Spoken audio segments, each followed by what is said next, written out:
বিসমিল্লাহির রহমানির রহিম। পরম করুণাময় ও অসীম দয়ালু।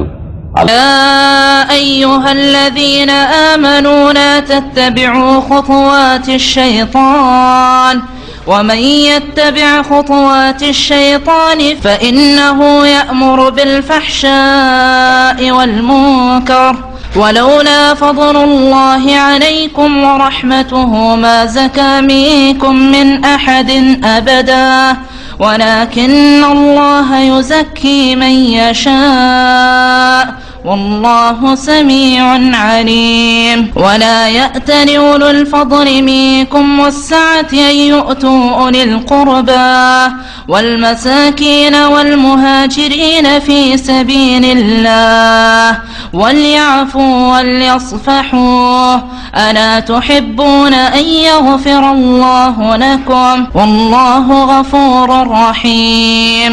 إن الذين يرمون المحصنات الغافلات المؤمنات لعنوا في الدنيا والآخرة ولهم عذاب عظيم.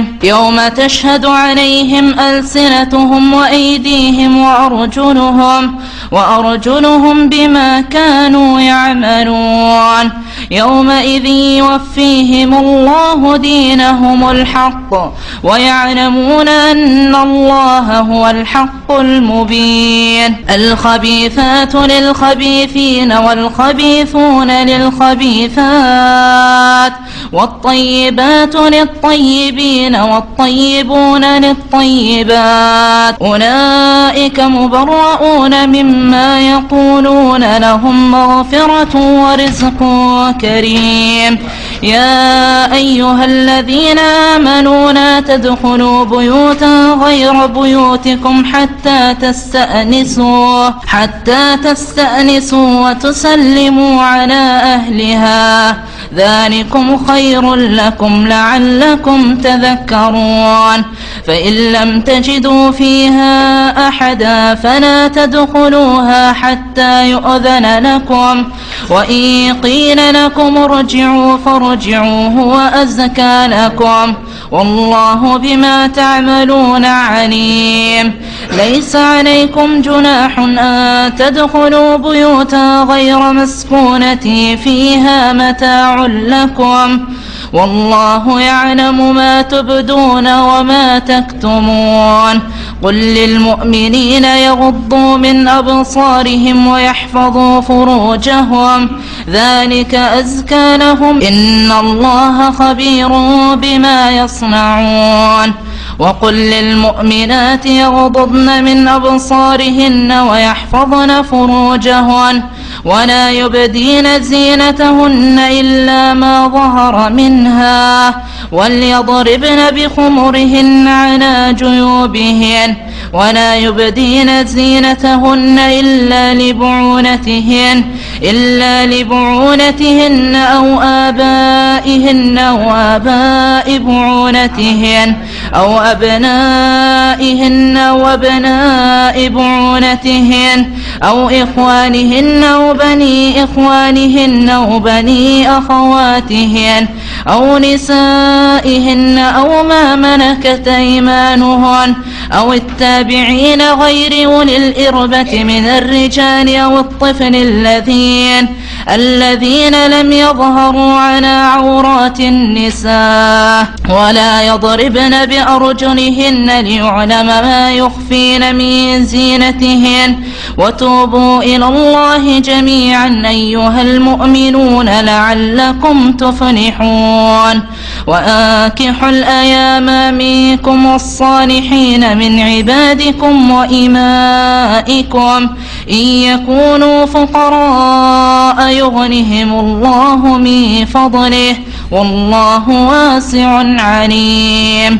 وليستعفف الذين لا يجدون نكاحا حتى يغنيهم الله من فضله والذين يبتغون الكتاب مما ملكت أيمانكم فكاتبوهم إن علمتم فيهم خيرا وآتوهم مما لله الذي آتاكم ولا تكرهوا فتياتكم أمهاتكم على البغاء إن أردنا تحصنا لتبتغوا عرض الحياة الدنيا ومن يكرههن فإن الله من بعد إكراههن غفور رحيم ولقد أنزلنا إليكم آيات مبينات ومثلا من الذين خلوا من قبلكم وموعظة للمتقين. السلام عليكم ورحمة الله وبركاته. الحمد لله رب العالمين والصلاة والسلام على سيد المرسلين نبينا محمد وعلى آله وصحبه أجمعين. أما بعد فأعوذ بالله من الشيطان الرجيم. يا أيها الذين آمنوا لا تتبعوا خطوات الشيطان ومن يتبع خطوات الشيطان فإنه يأمر بالفحشاء والمنكر ولولا فضل الله عليكم ورحمته ما زكى منكم من أحد أبدا ولكن الله يزكي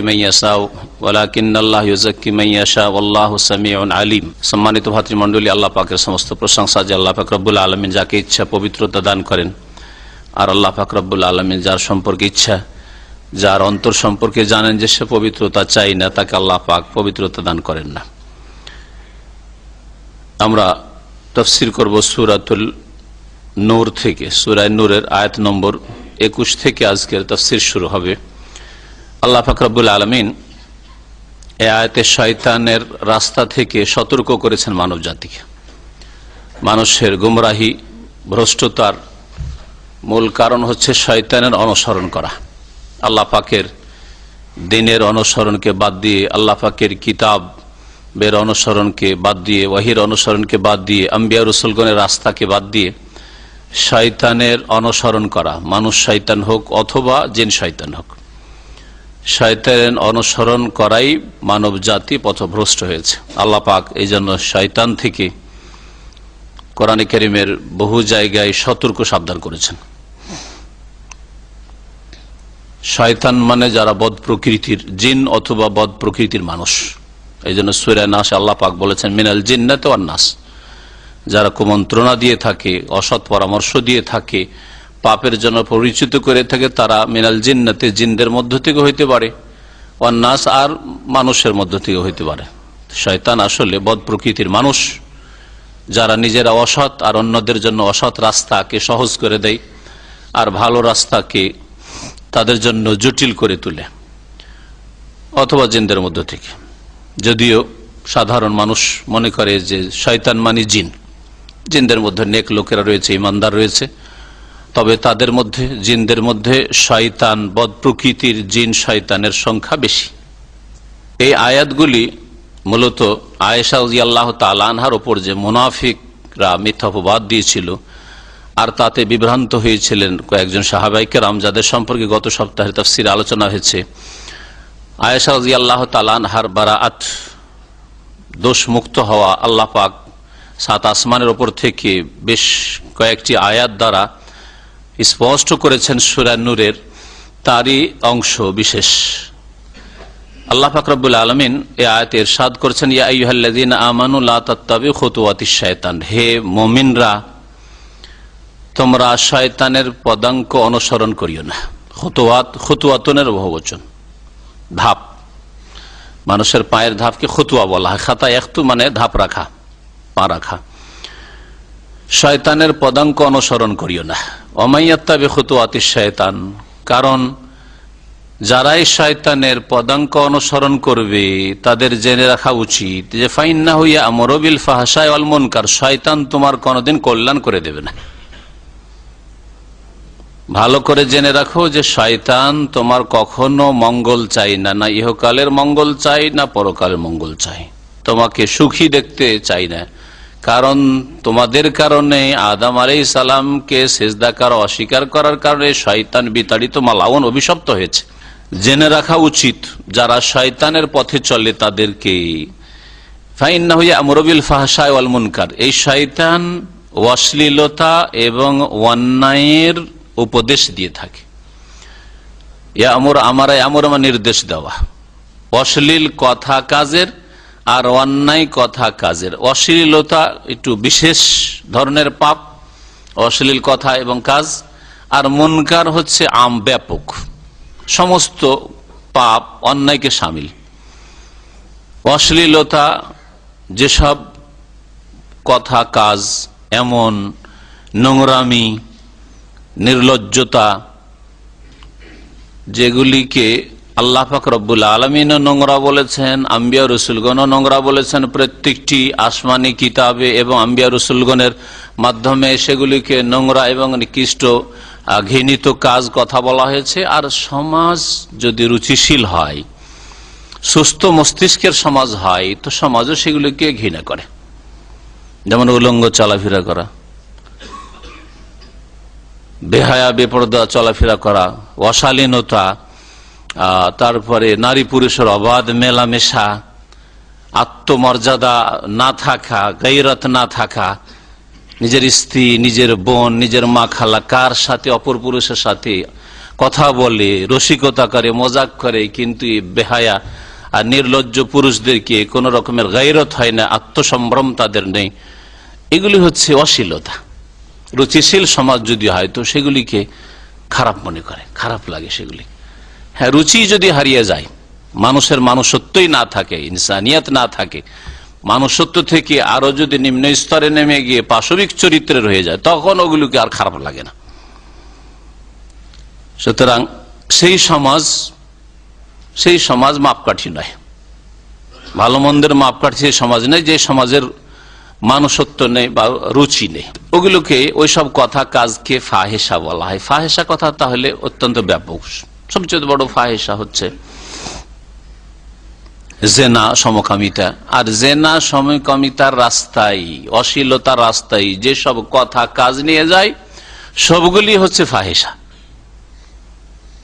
এই জন্য কাফের মুশরিকরা, নারী পুরুষ বাইরে থেকে যারা তওয়াফ করতে আসতো জাহিলিয়াতের যুগে, তারা মক্কার লোকের কাছে কাপড় ধার চাইত।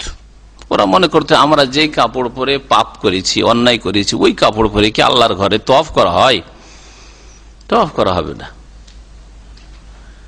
তাহলে কি করতে হবে? মানে মক্কার লোকেরা খুব পুত পবিত্র, মক্কায় যারা বসবাস করে পুত পবিত্র। এই আকিদা যে আজকাল আওলাদের রসুলের আকিদা মুসলিম সমাজ আছে না, পীরদের মরিদদের মধ্যে, ওইটা ওইখান থেকে এসছে। হ্যাঁ, যদিও পাপিষ্ট, শিরক আর কুফরি করে,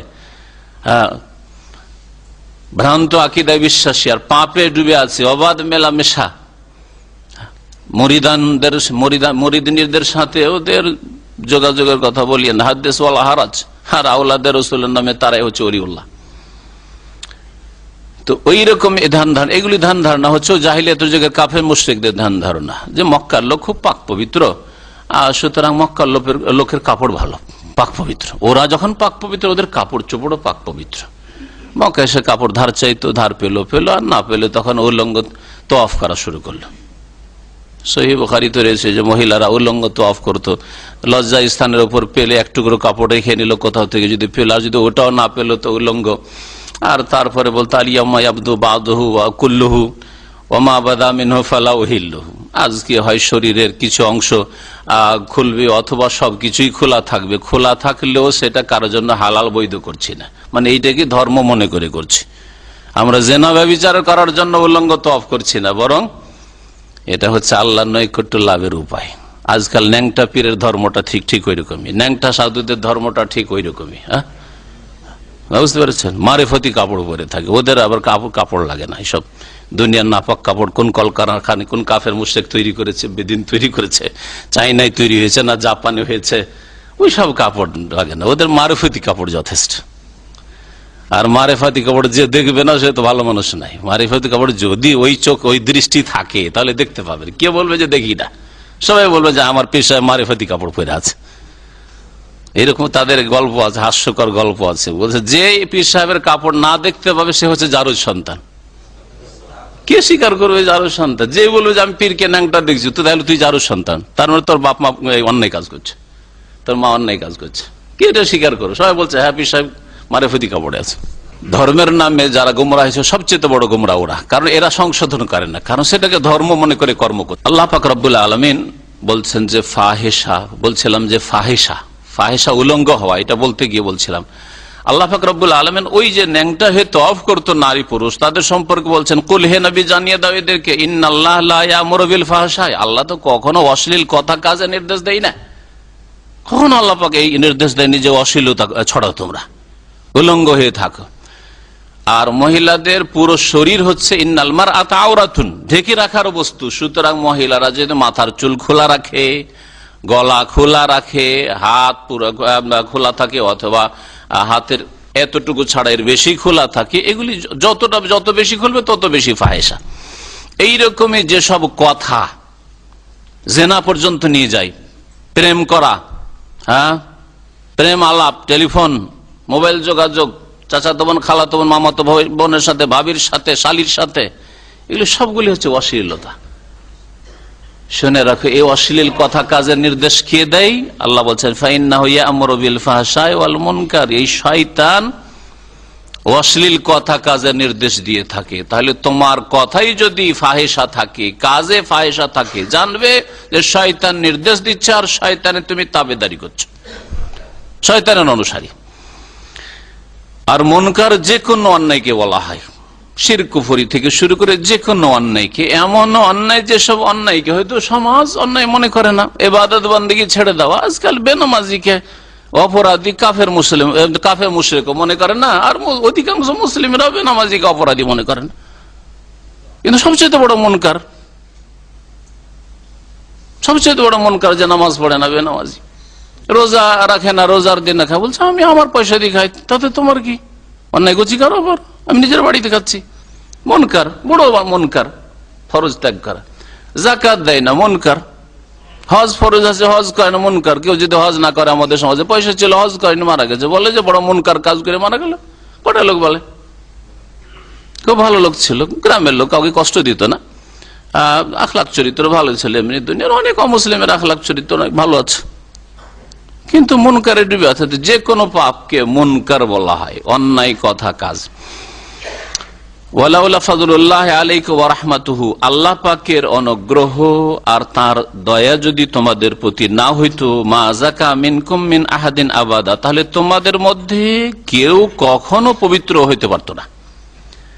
আল্লাহ যদি অনুগ্রহ না করতেন, আল্লাহ পাকের ফজল না হইতো, আল্লাহ পাকের রহমত দয়া না হইতো, তাহলে তোমাদের কেউ কখনো আবাদান কোনদিন পবিত্রতা লাভ করতো না। কোন মানুষের আত্মার পরিশুদ্ধি হইতো না, শিরক মুক্ত হইতো না, তাওহীদ প্রতিষ্ঠাকারী হইতো না, পাপ মুক্ত হইতো না, আখলাক চরিত্রের নোংরামি যেত না, কথা কাজের নোংরামি যেত না। আল্লাহ পাকের অনুগ্রহ। তাই আল্লাহ পাক যদি আপনাকে সৎ জীবন যাপন দান করে থাকেন, আল্লাহ পাক আপনাকে তাওহীদ দান করেছেন, সুন্নতের অনুসারী করেছেন, শিরক বিদআত থেকে আল্লাহ পাক রক্ষা করেছেন, ফরজ ওয়াজিবের হেফাজতকারী বানিয়েছেন, আল্লাহ পাক গুনাহ থেকে বাঁচিয়ে রেখেছেন আপনার অঙ্গ প্রত্যঙ্গকে, আল্লাহ পাকের শুকরিয়া আদায় করেন যে আল্লাহ পাকের ফজল করম, আল্লাহ পাকের অনুগ্রহ আপনার উপর। ওয়ালাউলা ফাযলুল্লাহি আলাইকুম ওয়া রাহমাতুহু। আর সবচেয়ে বড় আল্লাহ পাকের অনুগ্রহ ছিল নবী করিম সাল্লাল্লাহু আলাইহি সাল্লামের উপর। এইজন্য আল্লাহ কোরআনে কারীমের সাথে একটি আয়াতে, ওয়া কানা ফাযলুল্লাহি আলাইকা আজিম, আলাইকা, হে নবী মুহাম্মদ সাল্লাল্লাহু আলাইহি তোমার উপর আল্লাহ পাকের বড় অনুগ্রহ ছিল। শুধু ফজল বলেন, আল্লাহ কি বলেছেন?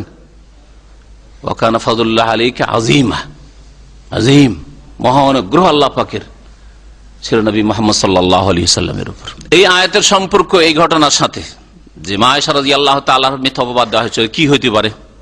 সম্পর্ক হচ্ছে যে যারা মিথ্যা অপবাদ দিয়েছে, যারা এইসব কথা রটিয়েছে, যার কোনো বাস্তবতা নেই, তারা শয়তানের পদাঙ্ক অনুসরণ করেছে, শয়তানের অনুসারী।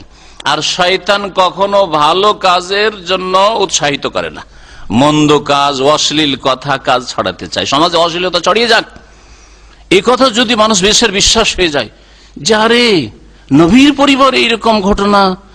আর যদি আজকালকার লোকের একটা যে আমাদের দেশের প্রবাদ আছে, কিছু রটে তো কিছু বটে, এই কথা ভালো ভালো মানুষের মুখে শোনা যায়। আপনি বলেন একটা ভালো মানুষের বাড়িতে একটু রটলেই বটে হয়ে যাবে নাকি? হ্যাঁ, হতে পারে কিছুই নেই, এ টু জেড শুরুতে শেষ পর্যন্ত পুরোটাই মিথ্যা, ডাহা মিথ্যা। আর বলে দিলেন হ্যাঁ যখন কিছু রটছে হইতে পারে, পুরোটা না হইলো কিছু তো আছে হয়তো। এসব কথা বলা সাজে আপনার জন্য একজন মুসলিম?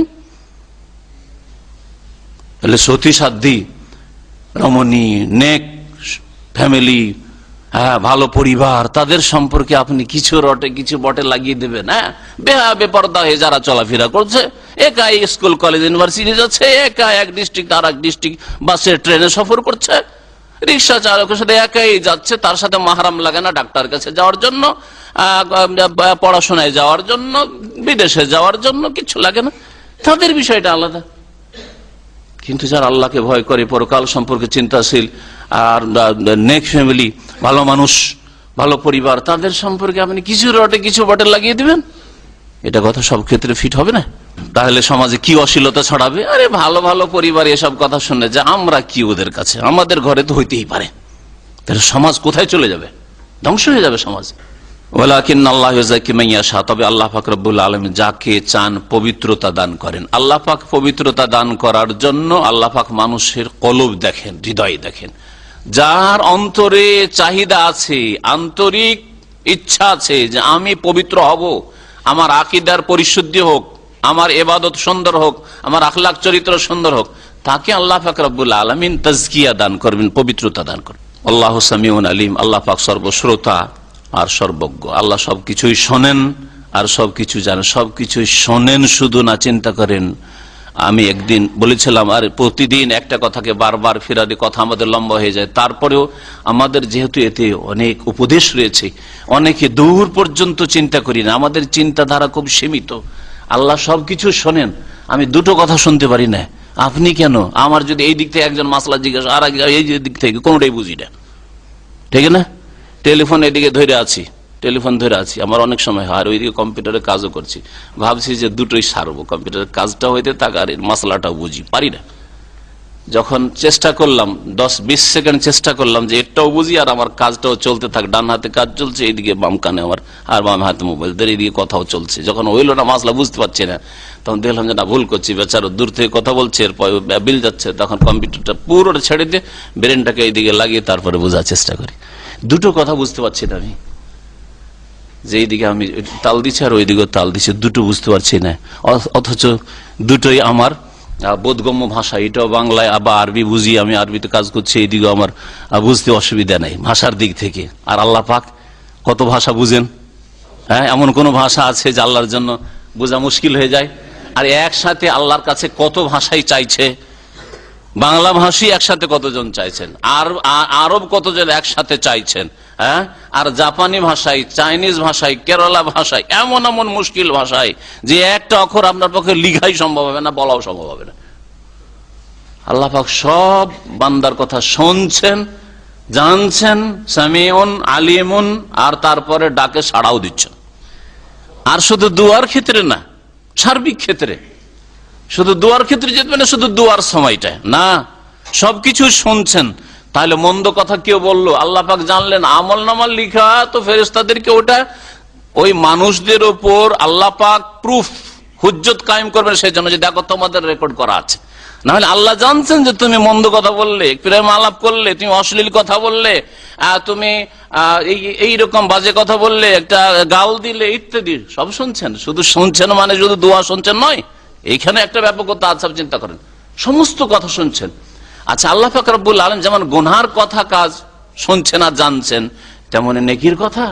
আরে কত লোক একসাথে সুবহানাল্লাহ, আলহামদুলিল্লাহ, লা ইলাহা ইল্লাল্লাহ, লা হাওলা ওয়ালা কুওয়াতা ইল্লা বিল্লাহ, সুবহানাল্লাহি ওয়া বিহামদিহি, সুবহানাল্লাহিল আযীম, আস্তাগফিরুল্লাহ পড়ছে। চিন্তা করুন আপনি, আল্লাহ তুমি মাফ করে দাও, কত লোক বলছে, কত জিকির আজকার হচ্ছে।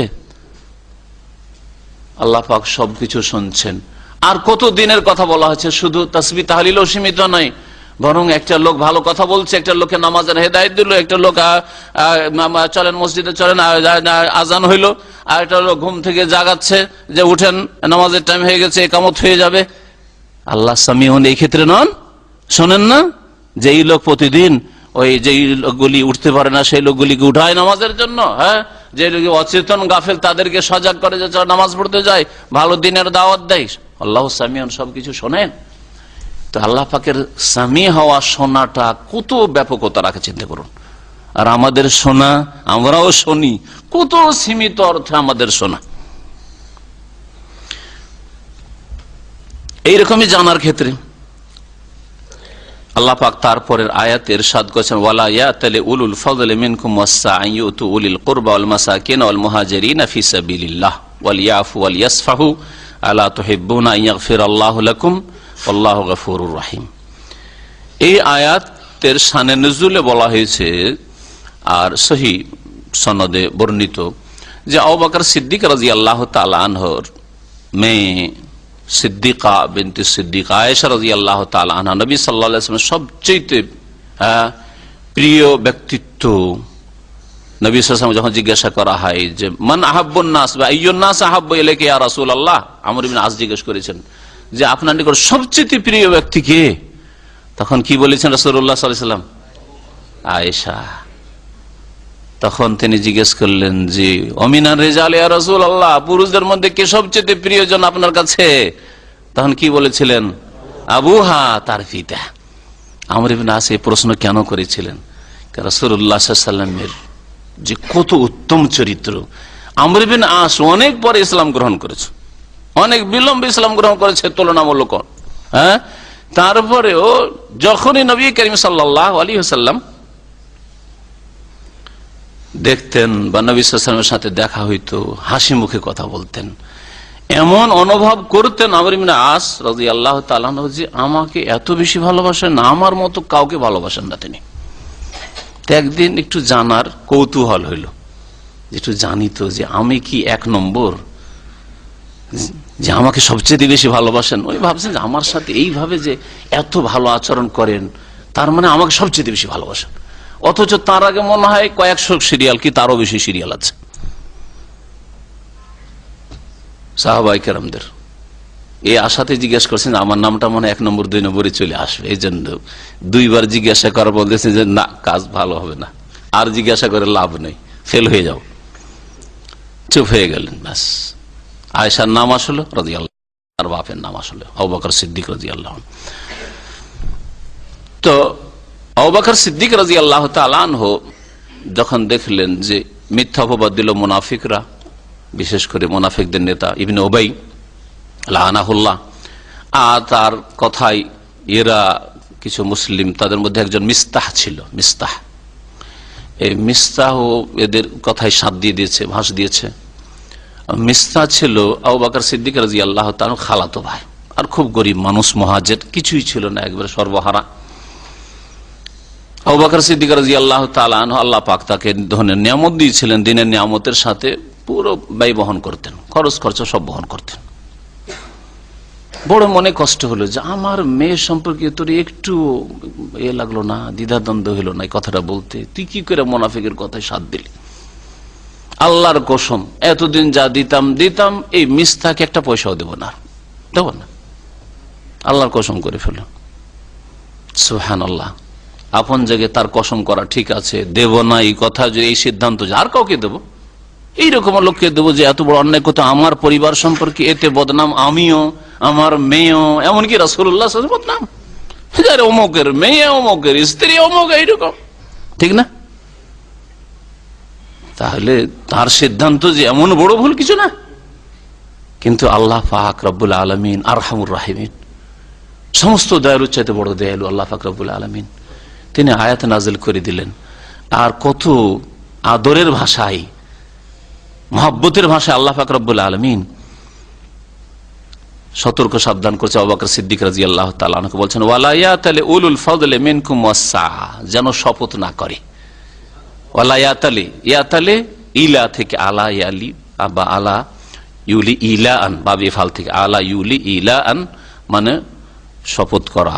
হ্যাঁ, এই শপথের কথা, ইলা যেখানে স্ত্রীর সাথে শপথ করা, কেউ যদি শপথ করে, এটা দিনের একটা মাসলা, কোরআনে কারিমে আল্লাহ পাক উল্লেখ করেছেন যে কেউ যদি শপথ করে আমি 4 মাস আমার স্ত্রীর কাছে যাব না, তাহলে 4 মাস শেষ হলে এর বেশি আর এইরকম সম্পর্ক ছেদ করে রাখতে পারবে না। রাগ করেছে স্ত্রীর উপর, সর্বর্ধে 4 মাস, 4 মাসের বেশি করতে হলে 2-1 করতে হয়, ছাড়ো না হয় ফিরাও, এর বেশি তুমি কসম করে থাকতে পারবে না। লিল্লাযিনা ইউলুনা মিন নিসাইহিম তারাব্বুসু 4 আশহুর, আল্লাহ বলছেন যেসব লোকেরা তাদের স্ত্রীদের সাথে কি করে নাই, ইউলু না, কসম করে নেয়, আল্লাহর কসম করে বলছে আমার স্ত্রী ভালো না, ব্যবহার ভালো না, কষ্ট দেয় আমাকে, 4 মাস আমি যাবো না ওর কাছে। খুব বেশি হলে 1 মাস, 2 মাস, 3 মাস, 4 মাস, 4 মাসের বেশি চললে তারাব্বুস আরবাতে আশহুর, 4 মাস পর্যন্ত অপেক্ষা করবে, তারপরে 2-এর 1 করো। যদি না করে সেই মহিলা মুসলিম কাজীর কাছে যাবে, ইসলামিক আদালতে যাবে, আর বিচ্ছিন্নতার ঘোষণা করা হবে যে তুমি একটা করো, হয় তালাক দাও আর না হলে তোমার স্ত্রীকে ফেরাও। কিন্তু এইভাবে ঝুলিয়ে রাখতে পারবেন না। যারা বিদেশে থাকছেন 1 বছর 2 বছর, আর তারও বেশি যারা 3 বছর 4 বছর, কি অবস্থা হবে তাদের? হ্যাঁ, কি হবে? এই আয়াতের আওতাভুক্ত হয়ে যাবে নাকি? হ্যাঁ হ্যাঁ, কসম করে না থাকলে হলো, আল্লাহর কসম আমার স্ত্রীকে 4 মাস কি করবো না, টেলিফোনই করবো না, যোগাযোগ করবো না। তাহলে 4 মাস পরে 2-এর 1 করেন, হয় যোগাযোগ করেন আর না হলে ছাড়েন, বিদায় করেন, অন্য রাস্তা খুলে দেন ওর জন্য। আর তবে সম্মতি যদি থাকে, রাজি থাকে আপনার স্ত্রী, তাহলে অসুবিধা নেই, অনুমতিক্রমে কোনো অসুবিধা নেই। যেন কসম না করে, এখানে ওয়ালায়াতলে বাব ইফতিয়াল থেকে, ওয়ালায়াতলে যেন কসম না করে উলুল ফজলে মিনকুম, তোমাদের মধ্যেকার যারা মর্যাদা সম্পন্ন, মর্যাদার অধিকারী। মর্যাদা অধিকারী কাকে আল্লাহ বলছেন? আবু বকর সিদ্দিককে উলুল ফজল, সাহিবুল ফজল, মর্যাদার অধিকারী আবু বকর সিদ্দিক, সে যেন শপথ না করে। ওয়াসা, আর যে প্রাচুর্যের অধিকারী, সা ওয়াসা থেকে প্রশস্ত হওয়া, সা প্রাচুর্যের অধিকারী, আল্লাহ পাক ধন সম্পদ দিয়েছেন, আল্লাহ পাক তার নিয়ামত দিয়েছেন, যেই ব্যক্তিকে আর যাকে আল্লাহ পাক ঈমান আমলের আর ইসলামে অগ্রগামী হওয়ার আল্লাহ পাক মর্যাদা দান করেছেন, এইরকম লোকেরা যেন কি না করে, ওয়ালায়াতালে কসম না করে, শপথ না করে। কি সম্পর্কে? আইয়ুতু উলিল কুরবা, দেওয়ার ক্ষেত্রে, কাকে দান করার ক্ষেত্রে, অন্ন দানের ক্ষেত্রে, উলিল কুরবা আত্মীয় স্বজনদেরকে, ওয়াল মাসাকিন আর দরিদ্রদেরকে, ওয়াল মুহাজিরিন ফি সাবিলিল্লাহ আর আল্লাহর রাস্তায় আল্লাহর সন্তুষ্টির উদ্দেশ্যে যারা হিজরত করেছে তাদেরকে, মুহাজিরিনদেরকে দেওয়ার ক্ষেত্রে, মিসকিন দরিদ্রদেরকে দেওয়ার ক্ষেত্রে, আত্মীয় স্বজন আপনজনদেরকে দেওয়ার ক্ষেত্রে তারা যেন কসম না করে যে দেব না, এইরকম কাজ যেন না করে। তাহলে কি করতে হবে? আল্লাহ বলছে ওয়ালিয়াফু, যেন ক্ষমা করে দেয়, যেন ক্ষমা করে দেয়। ওয়ালিয়াসফাহু, আর যেন উপেক্ষা করে, ত্রুটি বিচ্যুতি মার্জনা করে। মাফ করে দেওয়া, অন্তর থেকে মাফ করলেন বা ওপরে মাফ করলেন, দুটো জিনিস আছে। মাফ করে দেওয়ার বিভিন্ন স্তর আছে। আমরা অনেকে মাফ করে দিই, দেখলেন আমাদের দেশে বিচার সালিস হয় আর তারপরে মিলিয়ে দেওয়া হইলো, এমন কি কোলাকুলি হয়ে গেল, আর কোলাকুলি করতে গিয়ে অনেকদিন সম্পর্ক ছেদ ছিল, একটু কান্দাকানি হইলো, হ্যাঁ কান্দাকাটি করলো, তারপরেও একটা ওই আগের একটা অন্তরে যেন দাগ থেকে গেছে, দাগ থেকে গেছে, মিলে গেল, যদিও মিলে গেছি, মীমাংসা হয়ে গেছে, কিন্তু মন বসে না। তাহলে মাফ তো করেছে কিন্তু সাফা করেনি। আল্লাহ দুটোই করতে বলছেন, ওয়ালিয়াফু ওয়ালিয়াসফাহু, তারা যেন মাফও করে, মার্জনা করে দেয়, ক্ষমা করে দেয়, আর উপেক্ষা করে, যা হয়েছে হয়েছে সব ভুলে যাও, সব উপেক্ষা করো, ত্রুটি বিচ্যুতি যা হয়েছে সব মার্জনা করে দাও। দুটো শব্দ আল্লাহ পাক এমনি উল্লেখ করেননি যে একই অর্থে বাহ্যিকও মাফ করে দেওয়া, কোন রিয়াকশন যেন না থাকে যে সুযোগ পেলে আবার ক্ষতি করে দেবো, হ্যাঁ, অথবা যখন দেখবো যে এখন সংকটে পড়েছে উপকার করবো না, যা আগে করতে আর করবো না, এরকম না হয়। বাহ্যিকও মাফ করে দাও আর অন্তর থেকেও মাফ করে দাও, কোনো কিছু রাখে না অন্তর। হচ্ছে ওয়ালিয়াফু ওয়ালিয়াসফাহু, দুটো শব্দ। আলা তুহিব্বুন, তোমরা কি পছন্দ করো না, ভালোবাসো না, আন ইয়াগফিরাল্লাহু লাকুম, যে আল্লাহ তোমাদেরকে মাফ করে দিক। তোমরা যদি মানুষকে মাফ করে দাও, মিস্তাহকে মাফ করে দাও, আল্লাহ তোমাদের মাফ করে দেবে, আল্লাহ তোমাদের মাফ করে দেবে। এটা কি পছন্দ করো না? আল্লাহু গফুরুর রহিম, আল্লাহ পাক বড় মার্জনাকারী আর বড় দয়াবান। এই আয়াত যখন নাযিল, সাথে সাথে আয়াত শুনতে আবু বকর সিদ্দিক রাদিয়াল্লাহু তাআলা আনহু বললেন, বালা বালা ইয়া রব, অবশ্যই হে আমার রব, নরিদু আন ইয়াগফিরাল্লাহু লানা, আমরা চাই যে আল্লাহ পাক আমাদের মাফ করে দিক। আর সাথে সাথে যেইভাবে আগে খরচ খরচা দিতেন, বরণ পোষণ যা কিছু দিতেন, এই মিস্তাকে আবার দেওয়া শুরু করলেন। এইরকম বড় অন্তর আছে আমাদের? আমরা করতে পারবো কি? হ্যাঁ, যার অনেক অনুগ্রহ আছে তার সম্পর্কেও আমরা এতটুকু উদারতা নিয়ে আসতে পারি না, যে হয়েছে হয়েছে, কিন্তু তার তো আমার অনেক অনুগ্রহ আছে। আর মিস্তার তো আবু বকর সিদ্দিকের উপর কোনো অনুগ্রহ ছিল না, বরং উল্টো আবু বকরের অনুগ্রহ তার উপর ছিল, ঠিক না? আর আপনার উপর যদি অবদান থাকে, এহসান থাকে, বাপ মায়ের হোক, ভাইয়ের হোক, আত্মীয় স্বজনের হোক, ওস্তাদের হোক, আলেমের হোক, অথবা পাড়া প্রতিবেশীর হোক, অনেক এহসান আছে, শ্বশুর সাহেবের হোক, আর কারো হোক, অনেক এহসান আছে। হ্যাঁ, একটা ভুল করেই ফেলেছে, মাফ করেন ওইভাবে না, সেখানে আমরা উদারতা নিয়ে আসতে পারি না। তাহলে যার কোনো অবদান নেই আমার উপর, যার কোনো অনুগ্রহ নেই আমার উপর, তার সম্পর্কে কি করে আমাদের মধ্যে উদারতা আসবে? কোথায় কোরআনের আমল আমাদের?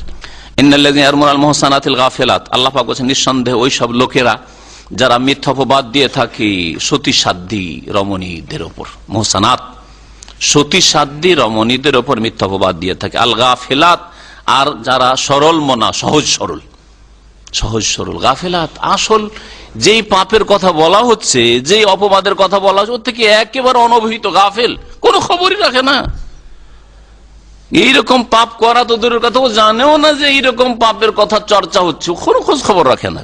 কারণ চোরের মন পুলিশ পুলিশ, যদি করেও থাকে একাধটু, তো মনে তো একটা কিছু থাকবে, তাই না?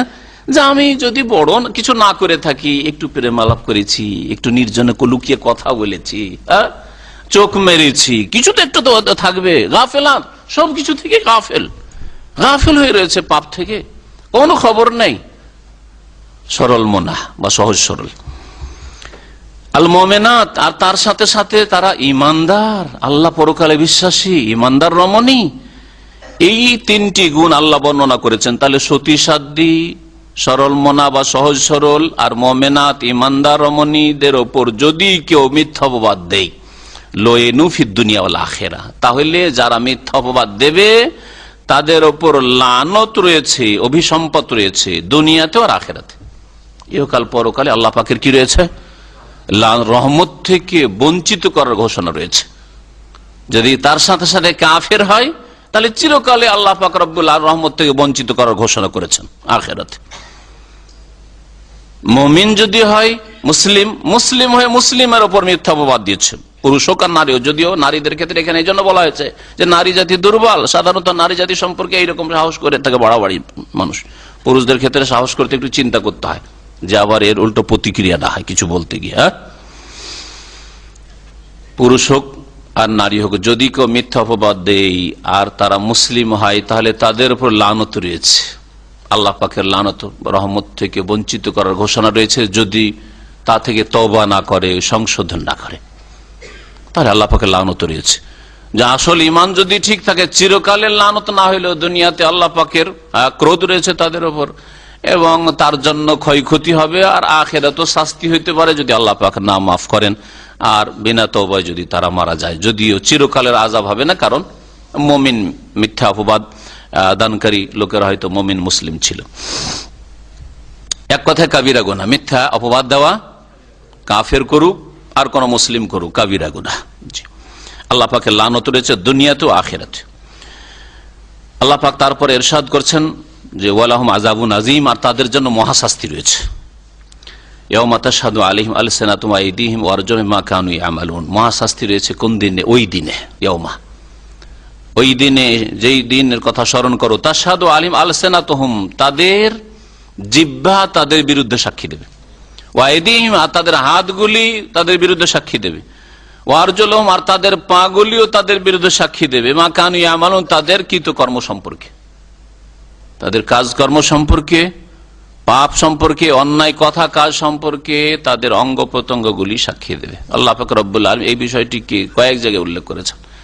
সূরা ইয়াসিনে রয়েছে, এখানে রয়েছে, আর একটি সূরাতেও রয়েছে যেখানে অতিরিক্ত আরো কয়েকটি অঙ্গের কথা আল্লাহ পাক উল্লেখ করেছে। এক কথায় এই সবগুলি আয়াত মিলালে বোঝা যায় যে প্রত্যেকটি অঙ্গ প্রত্যঙ্গ মানুষের বিরুদ্ধে সাক্ষী দেবে। এই মর্মে নবী সাল্লাল্লাহু আলাইহি ওয়াসাল্লামের একটা হাদিস তাফসীরকাররা উল্লেখ করেছেন যে কিয়ামতের দিন যখন বেনামাজিরা দেখবে, বেনামাজি একটু কাফের আছে মুসলিম সমাজে, বেনামাজির অভাব নেই। বেনামাজিরা দেখবে যে নামাজ ছাড়া তো কোনো নাজাত দেখছি না, কারণ নামাজের জিজ্ঞাসায় প্রথম হচ্ছে আর নামাজটা ঠিক থাকলে বাকিটাতে আশা করা যায় পাশ করা যাবে, কারণ ওটাই হচ্ছে প্রথম জিজ্ঞাসা আল্লাহ পাকের, প্রথম প্রশ্ন। তখন ওরা কি বলবে যে আল্লাহ নামাজ পড়েছি, বলবে যে মিথ্যা বলে দে, জবানে মিথ্যা কথা বলবে। তখন আল্লাহ পাক মুখে তালা লাগিয়ে দেবেন, মুখটা বন্ধ করে দেবেন। যেমনই মিথ্যা বলেছে মুখটা বন্ধ হয়েছে, আর মুখে কথা বলতে পারে না। আর কথা বলতে শুরু করবে কি, এই যে সাক্ষী দেওয়া শুরু করবে। তাদের জিহ্বা সাক্ষী দেবে, বলা হয়েছে তাদের হাতগুলি সাক্ষী দেবে, তাদের পা সাক্ষী দেবে, সাক্ষী দিলাম তাদের উল্টো সাক্ষী দেওয়া শুরু করবে। আল্লাহ পাক বলছেন আলিয়ামা নাখতিমু আলা আফওয়াহিহিম, সূরা ইয়াসিন আল্লাহ বলছেন, হ্যাঁ মুখে আল্লাহ পাকের মোহর লাগিয়ে দেবেন। ওয়া তুকাল্লিমুনা আইদিহিম, আর আমার সাথে কথা বলবে তাদের হাতগুলি। ওয়া তাশহাদু আরজুলুহুম, তাদের পা সাক্ষী দেবে। আল্লাহ পাক ভাগ ভাগ করে বলেছেন। এক কথা অঙ্গ প্রত্যঙ্গ বিরোধী হয়ে যাবে। সেই সময় যখন বিরোধী হয়ে যাবে আর বিরুদ্ধে সাক্ষী দেবে, তখন বলবে যে দেখো সমস্ত ভোগ বিলাস আর আয়েশ আরাম তো তোদের জন্য করেছিলাম রে। হাতকে, পাকে, জবানকে, অঙ্গ প্রত্যঙ্গ বলবো যে এগুলো কার জন্য করেছিলাম? আরে শুয়েছিলাম চোখটাকে আরাম দেওয়ার জন্য, হাত পাকে আরাম দেওয়ার জন্য, শরীরকে আরাম দেওয়ার জন্য, তোদের আরামের জন্য ফজরের সময় ঘুমিয়ে থেকেছিলাম। হ্যাঁ, তোদের আরামের জন্য নামাজ পড়তে যাইনি মসজিদে। হ্যাঁ, আর তোদের আরামের, তোদের ভোগ বিলাসের জন্য এটা বিচার করেছিলাম, পাপ করেছিলাম, হারাম খেয়েছিলাম, হারাম উপার্জন করে সুদ খেয়েছিলাম, ঘুষ খেয়েছিলাম, তোদের আরামের জন্য। আর তোরা আমার বিরোধী হয়ে গেলি। অঙ্গ প্রত্যঙ্গ বলবো যে আমরা কি করব, আমাদের কিছু করার আছে? আনতাকান আল্লাহুল্লাযী আনতাকা কুল্লা শাই, একটি আয়াতে বলছে সেই আল্লাহ তো আমাদেরকে বলিয়েছেন। আমাদের কোন ক্ষমতা আছে? যে আল্লাহ পাক সমস্ত সৃষ্টিকে বলার শক্তি দিয়েছেন, সেই আল্লাহ আমাদেরকে বলিয়েছেন। আমরা কি করব? আমাদের করার কিছু নেই। তাহলে এই শরীরকে আরাম দিতে গিয়ে নামাজ ছাড়ছেন, আর শরীরের অঙ্গ প্রত্যঙ্গ আপনার বিরোধী হয়ে যাবে। বিশ্বাস আছে কি? হ্যাঁ, বিশ্বাস আছে। বিশ্বাস যদি থাকে তো ফজর ছুটবে আবার, আর ফজর যদি না ছুটে তো বাকি নামাজ ছুটবে? কখনো ছুটবে না। আধা নামাজি কখনো ফজর পড়তে পারে না, ছাড়লে প্রথম ফজরটাই ছাড়ে। হ্যাঁ, এই যে ফজরটা ঠিক করে নেন, মুনাফিকি মুক্ত হয়ে যাবে আর পাকা মুসলিম হয়ে যাবেন।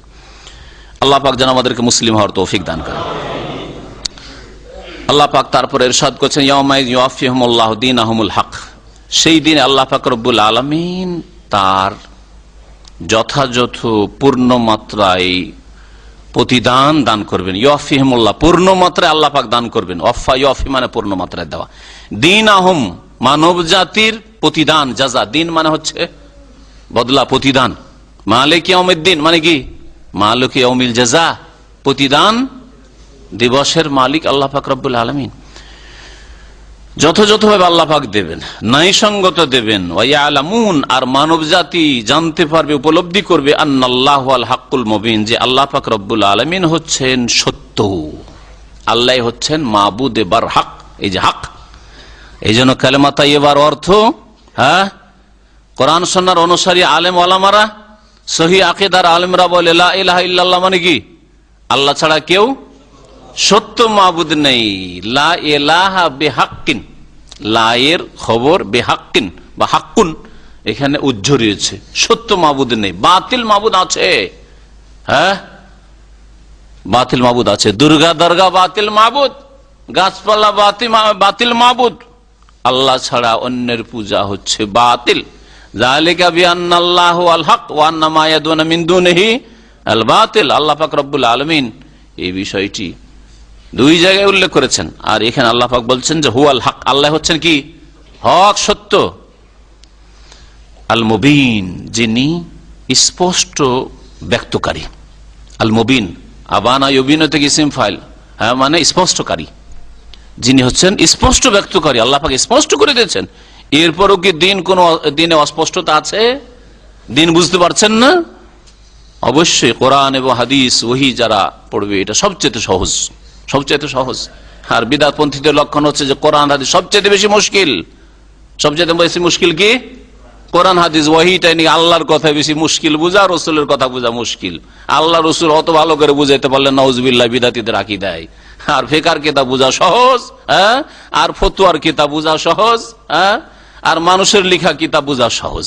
কত গুমরাহি! কোরআন বিরোধী নাই কথা। ওয়ালাকাদ ইয়াসসারনাল কোরআন লিযিকর, আল্লাহ বলছেন নিঃসন্দেহে কোরআনকে আমি উপদেশ নেওয়ার জন্য সহজ করেছি। আল্লাহ বলছেন আমার কথা সহজ।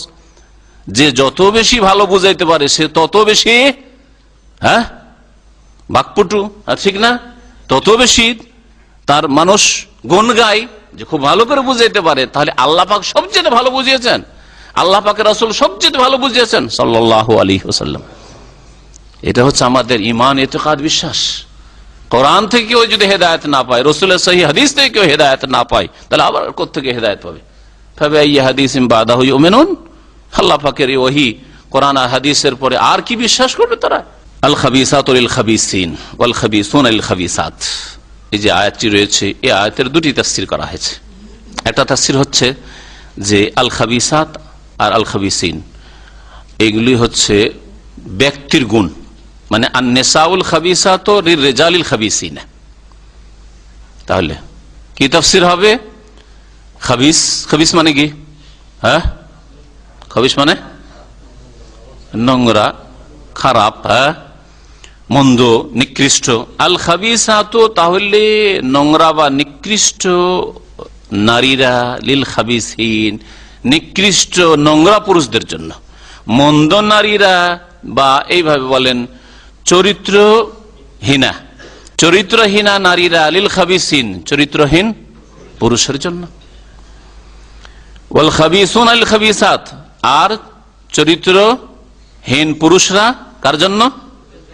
লিল খাবিসাত চরিত্রহীনা বা চরিত্রহীনা নারীদের জন্য। তাহলে নারীর খাবিসাতটি হচ্ছে নারীর নিসার গুণ, সিফাত, আর খাবিসুন বা খাবিসিন এটি হচ্ছে রেজাল, পুরুষের গুণ। আর আরেকটি তাফসীর হচ্ছে যে আল খাবিসাতের আগে মৌসুফ নারীরা নয়, এখানে হচ্ছে কথা, কালেমাত। আল কালেমাতুল খাবিসাতু লিল খাবিসিন, নোংরা কথা, নোংরা কথা, মন্দ কথা কার জন্য উপযোগী? লিল খাবিসিন নোংরা পুরুষদের জন্য। ওয়াল খাবিসুনা লিল খাবিসাত, আর মন্দ পুরুষরা কিসের উপযোগী? লিল খাবিসাত নোংরা কথার জন্য, নোংরা কথার উপযোগী। নোংরা কথা ভালো মানুষ সম্পর্কে হইতে পারে না, আয়েশা রাদিয়াল্লাহু তাআলা আনহা সম্পর্কে হইতে পারে না, মুহাম্মদ রাসূলুল্লাহ সাল্লাল্লাহু আলাইহি ওয়াসাল্লাম পরিবার সম্পর্কে হইতে পারে না। নোংরা কথা কাজ সাজে কার জন্য? ওই ইবনে বা মুনাফিকের জন্য, ওর পরিবারের জন্য সাজতে পারে, ওরা হচ্ছে খাবিস। খাবিস পুরুষদের জন্য নোংরা কথা কাজ সাজতে পারে, যে অপবাদ দেওয়া হয়েছে ওগুলি তাদের জন্য সাজে, এগুলি রাসূলুল্লাহ সাল্লাল্লাহু আলাইহি ওয়াসাল্লাম পরিবারে হইতে পারে না।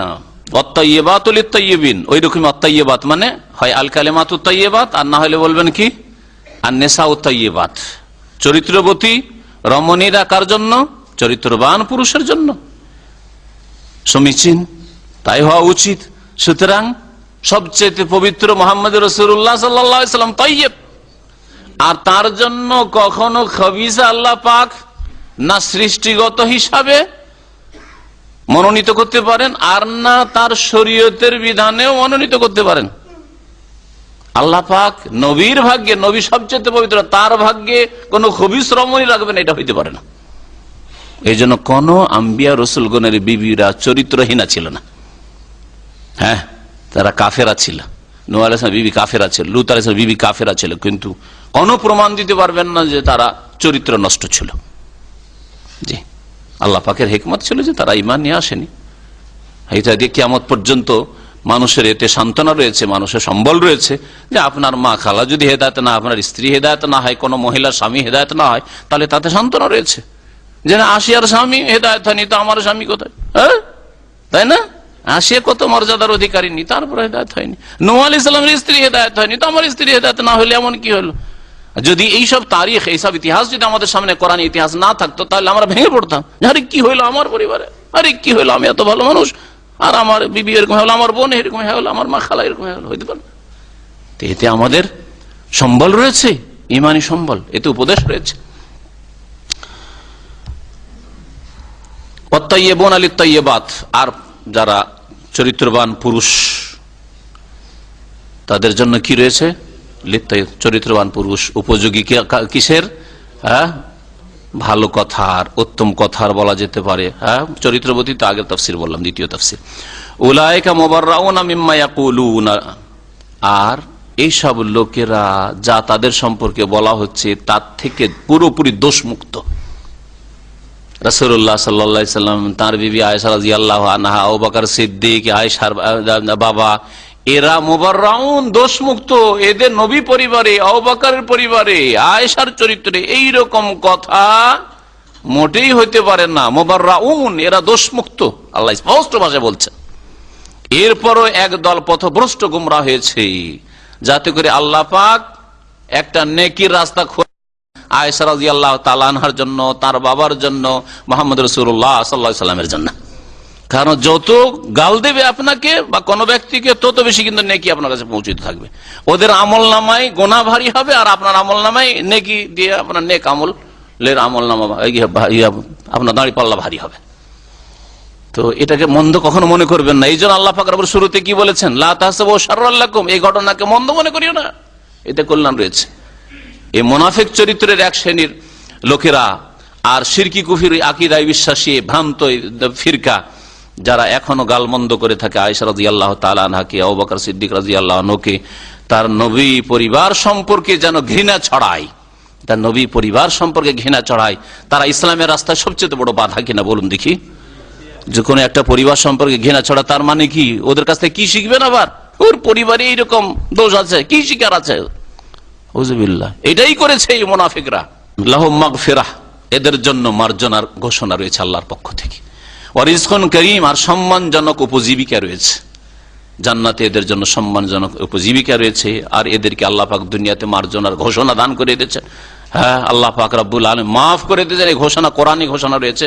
কার জন্য? আবু বকরের জন্য, আবু বকরের পরিবারের জন্য, আয়েশা রাদিয়াল্লাহু তাআলা আনহার জন্য, রাসূলুল্লাহ সাল্লাল্লাহু আলাইহি ওয়াসাল্লাম এবং তার পরিবারের জন্য। ইয়া আইয়ুহাল্লাযীনা আমানু লা তাদখুলু বুয়ুতান গায়রা বুয়ুতিকুম হাত্তা তাসতানিসু ওয়া তুসাল্লিমু আলা আহলিহা যালিকুম খায়রুল লাকুম লাআল্লাকুম তাযাক্কারুন। এখান থেকে আল্লাহ পাক রব্বুল আলামিন এখান থেকে শেষ হলো কিসের কথা? আয়েশা রাদিয়াল্লাহু তাআলা আনহার উপর যে মিথ্যাবাদ দেওয়া হয়েছিল সে সম্পর্কে 16টি আয়াত বলেছিলাম। 11 নম্বর আয়াত থেকে শুরু করে আয়াত নম্বর 26 পর্যন্ত। এই যে মুসলিম সমাজে জেনা ব্যভিচারে যে ছড়ায়, তার বিভিন্ন কারণ রয়েছে। জেনা ব্যভিচার ছড়ায়, তার বিভিন্ন কারণ রয়েছে। এই সূরার শুরুতে জেনাকারী শাস্তির কথা উল্লেখ করা হয়েছে। আর তারপরে যারা জেনা ব্যভিচার বা সমকামিতার মিথ্যা অপবাদ দেবে বা অপবাদ দেবে, আর তারপরে 4টা সাক্ষী নিয়ে আসতে পারবে না, তাদের দণ্ডবিধানের কথা উল্লেখ করা হয়েছে। তারপরে নিজ পরিবার, নিজ স্ত্রী সম্পর্কে কেউ যদি অপবাদ দেয়, তাহলে সেই সমস্যার সমাধান আল্লাহ পাক উল্লেখ করে লিয়ানের কথা উল্লেখ করেছেন। এই সব উল্লেখ করার পরে আল্লাহ পাক রব্বুল আলামিন বেশ কিছু আয়াতে এমন কিছু আদব কায়দা, এমন কিছু নীতিমালা আল্লাহ পাকের শেখাচ্ছেন, যা দিয়ে মানুষ নিজেকে, নিজের পরিবারকে, নিজের সমাজকে জেনা ব্যভিচার, অশ্লীলতা, ফাহিশার রাস্তা থেকে রক্ষা করতে পারে। এই যদি আদব কায়দাগুলি আপনি বাস্তবায়ন করেন, তাহলে নিজেকে, নিজের পরিবার, নিজের সমাজ, নিজের দেশকে জেনা ব্যভিচার রাস্তা থেকে, অশ্লীল কথা কাজের রাস্তা থেকে বাঁচাতে পারবেন।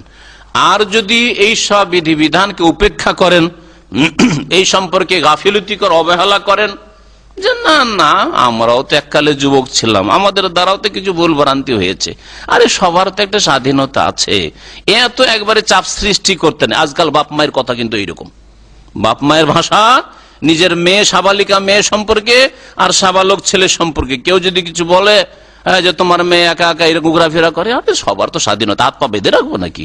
একটু তো স্বাধীনতা আছে, আমরা তো এক যুগে ছিলাম ওইরকম। এদের ঘরে ঘটনা ঘটবে না কেন পাপের? হ্যাঁ, এদের ঘরে জেনা ব্যভিচার হবে না কেন? এদের মেয়ে বেরিয়ে যাবে না কেন? হবে তো। বাড়িতে অপর পুরুষরা ঢুকে যদি কেউ বলে যে আপনার বাড়িতে সাবালিকা মেয়ের আছে, বউ বেটি আছে, আপনার বাড়িতে অপর পুরুষরা আসে, এটা কেমন? আরে এত কি আর বাধা দেওয়া যায়? কি জেলখানা নাকি?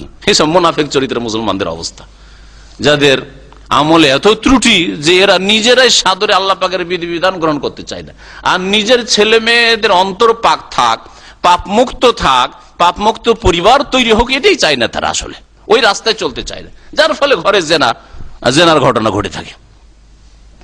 একদিনে কখনো জেনার ঘটনা ঘটতে পারে না। হঠাৎ করে একটা পুরুষের একটা মহিলার সাথে দেখা হইলো আর সাথে সাথে জেনা হয়ে গেল, এর পৃথিবীতে হয়েছে কখনো? কখনো হবে না। একটা কাফের, আল্লাহ পরকালে বিশ্বাসী নয় মহিলা, তারপরে হইতে পারে না। যান আপনি অমুসলিম দেশে আর হোটেলে হঠাৎ করে গিয়ে বা রাস্তাঘাটে একটা অমুসলিম বেহায়া বেপরদা চলাফেরা করে, যার সাথে তার তালমেল আছে তার সাথে কোনো ব্যাপার নাই, কিন্তু আপনি জানতো দিকে হঠাৎ করে একটা কথা বলে থাকেন তো জুতা খেয়ে বড় লোক হয়ে যাবেন, ঠিক না? তাহলে বোঝা গেল যে জেনার ঘটনা একদিনে ঘটে না। এই জন্য ওলামায়ে কেরামরা বলেছেন যে নজরাতুন, প্রথম নজর পড়ে, বিষাক্ত নজর, তারপরে কি হয় ইবতিসামাতুন, মুচকি হাসি, কেমন আছেন, কেমন আছো, মুচকি হাসি, আর তারপরে যদি মুসলিম হয় তা আবার ধর্মের নাম দিয়ে ঢুকে সালামুন, সালাম আলাইকুম। মহিলাকে কেন সালাম, যুবতী কেন সালাম দিবে তুমি, আর যুবতী কেন তোমাকে সালাম দিতে আসবে? ফিতনার আশঙ্কা আছে, তুমি যুবক, তোমার এমনি ইমান আমল কমজোর, ঠিক আছে, দিনদার পরেজগার লোক রয়েছে, ফিতনার আশঙ্কা নেই, আর লোকজনের সামনে আছে, অসুবিধা নেই, কিন্তু নির্জনে সমস্যা হইতে পারে। ফাকালামুন, তারপরে কথা শুরু হলো, কেমন আছো, ভালো আছো, কোথায় বাড়ি, হ্যাঁ কোথায় যাচ্ছ? বাসে মহিলা একাই সফর করছে, রাজশাহী থেকে ঢাকা, খুলনা থেকে ঢাকা, তো পাশে একটা লোক বসলে এতক্ষণ তো আরো চুপ থাকতে পারছে না, হ্যাঁ তো ঠিক কিছুক্ষণ পরে শুরু হবে কথা বলা, হবে না? হবে না? হ্যাঁ, একটু প্রথম নজর দেওয়া হইলো, আর তারপরে যদি দেখতে ভালো লাগে তারপরে তখন একটু মুচকি হাসি দেওয়া শুরু হলো, তারপরে কথা শুরু হইলো, আর কথা শুরু হলে তখন ফামাউদুন, তখন অ্যাপয়েন্টমেন্ট হইলো, ঠিক আছে আমাদের দেখা হবে, কখন দেখা হবে, ঠিক আছে অমুক সময় দেখা হবে, কোথাও অমুক পার্কে দেখা হবে, ফামাউদুন, অমুক দিনে দেখা, আমি অমুক সময় ফ্রি থাকি, বা অমুক পার্কে অমুক বিচে আমি আসবো, ফালে কাউন, তারপরে সাক্ষাৎ ঘটলো, আর সাক্ষাৎ ঘটার পরে যাই হয় তাই হইলো। কথা বুঝতে পেরেছেন? জি, আরবি একটা প্রবাদে বলে জেনা এইভাবে হয়, ধীরে ধীরে হয়, একদিনে কখনই জেনা হয় না। আপনার বাড়িতে কোনো ছেলেকে ঢুকতে দিলেন, অথবা টিউশন আপনার মেয়েকে, সাবালিকা বোনকে পড়াবার জন্য, টিউশন পড়াবার জন্য আপনি রাখলেন পুরুষকে, কেন পুরুষ দিয়ে পড়াবেন, মহিলা পাচ্ছেন না, মহিলা দিয়ে পড়ান। অথবা আপনার মেয়েকে টিউশন পড়ার জন্য পাঠিয়ে দিলেন, ও টিউশনের নামে আরো 1-2 ঘন্টা কাটিয়ে আসলে কোথায় খোঁজ খবরই রাখেন না, একাই পাঠাচ্ছেন। সহশিক্ষা ইত্যাদি ইত্যাদি, এগুলি হচ্ছে জেনার দ্বার, জেনার রাস্তা। ধীরে ধীরে এইভাবে মুসলিম সমাজে জেনা ছড়িয়েছে। আল্লাহ পাক হেফাজত করেন।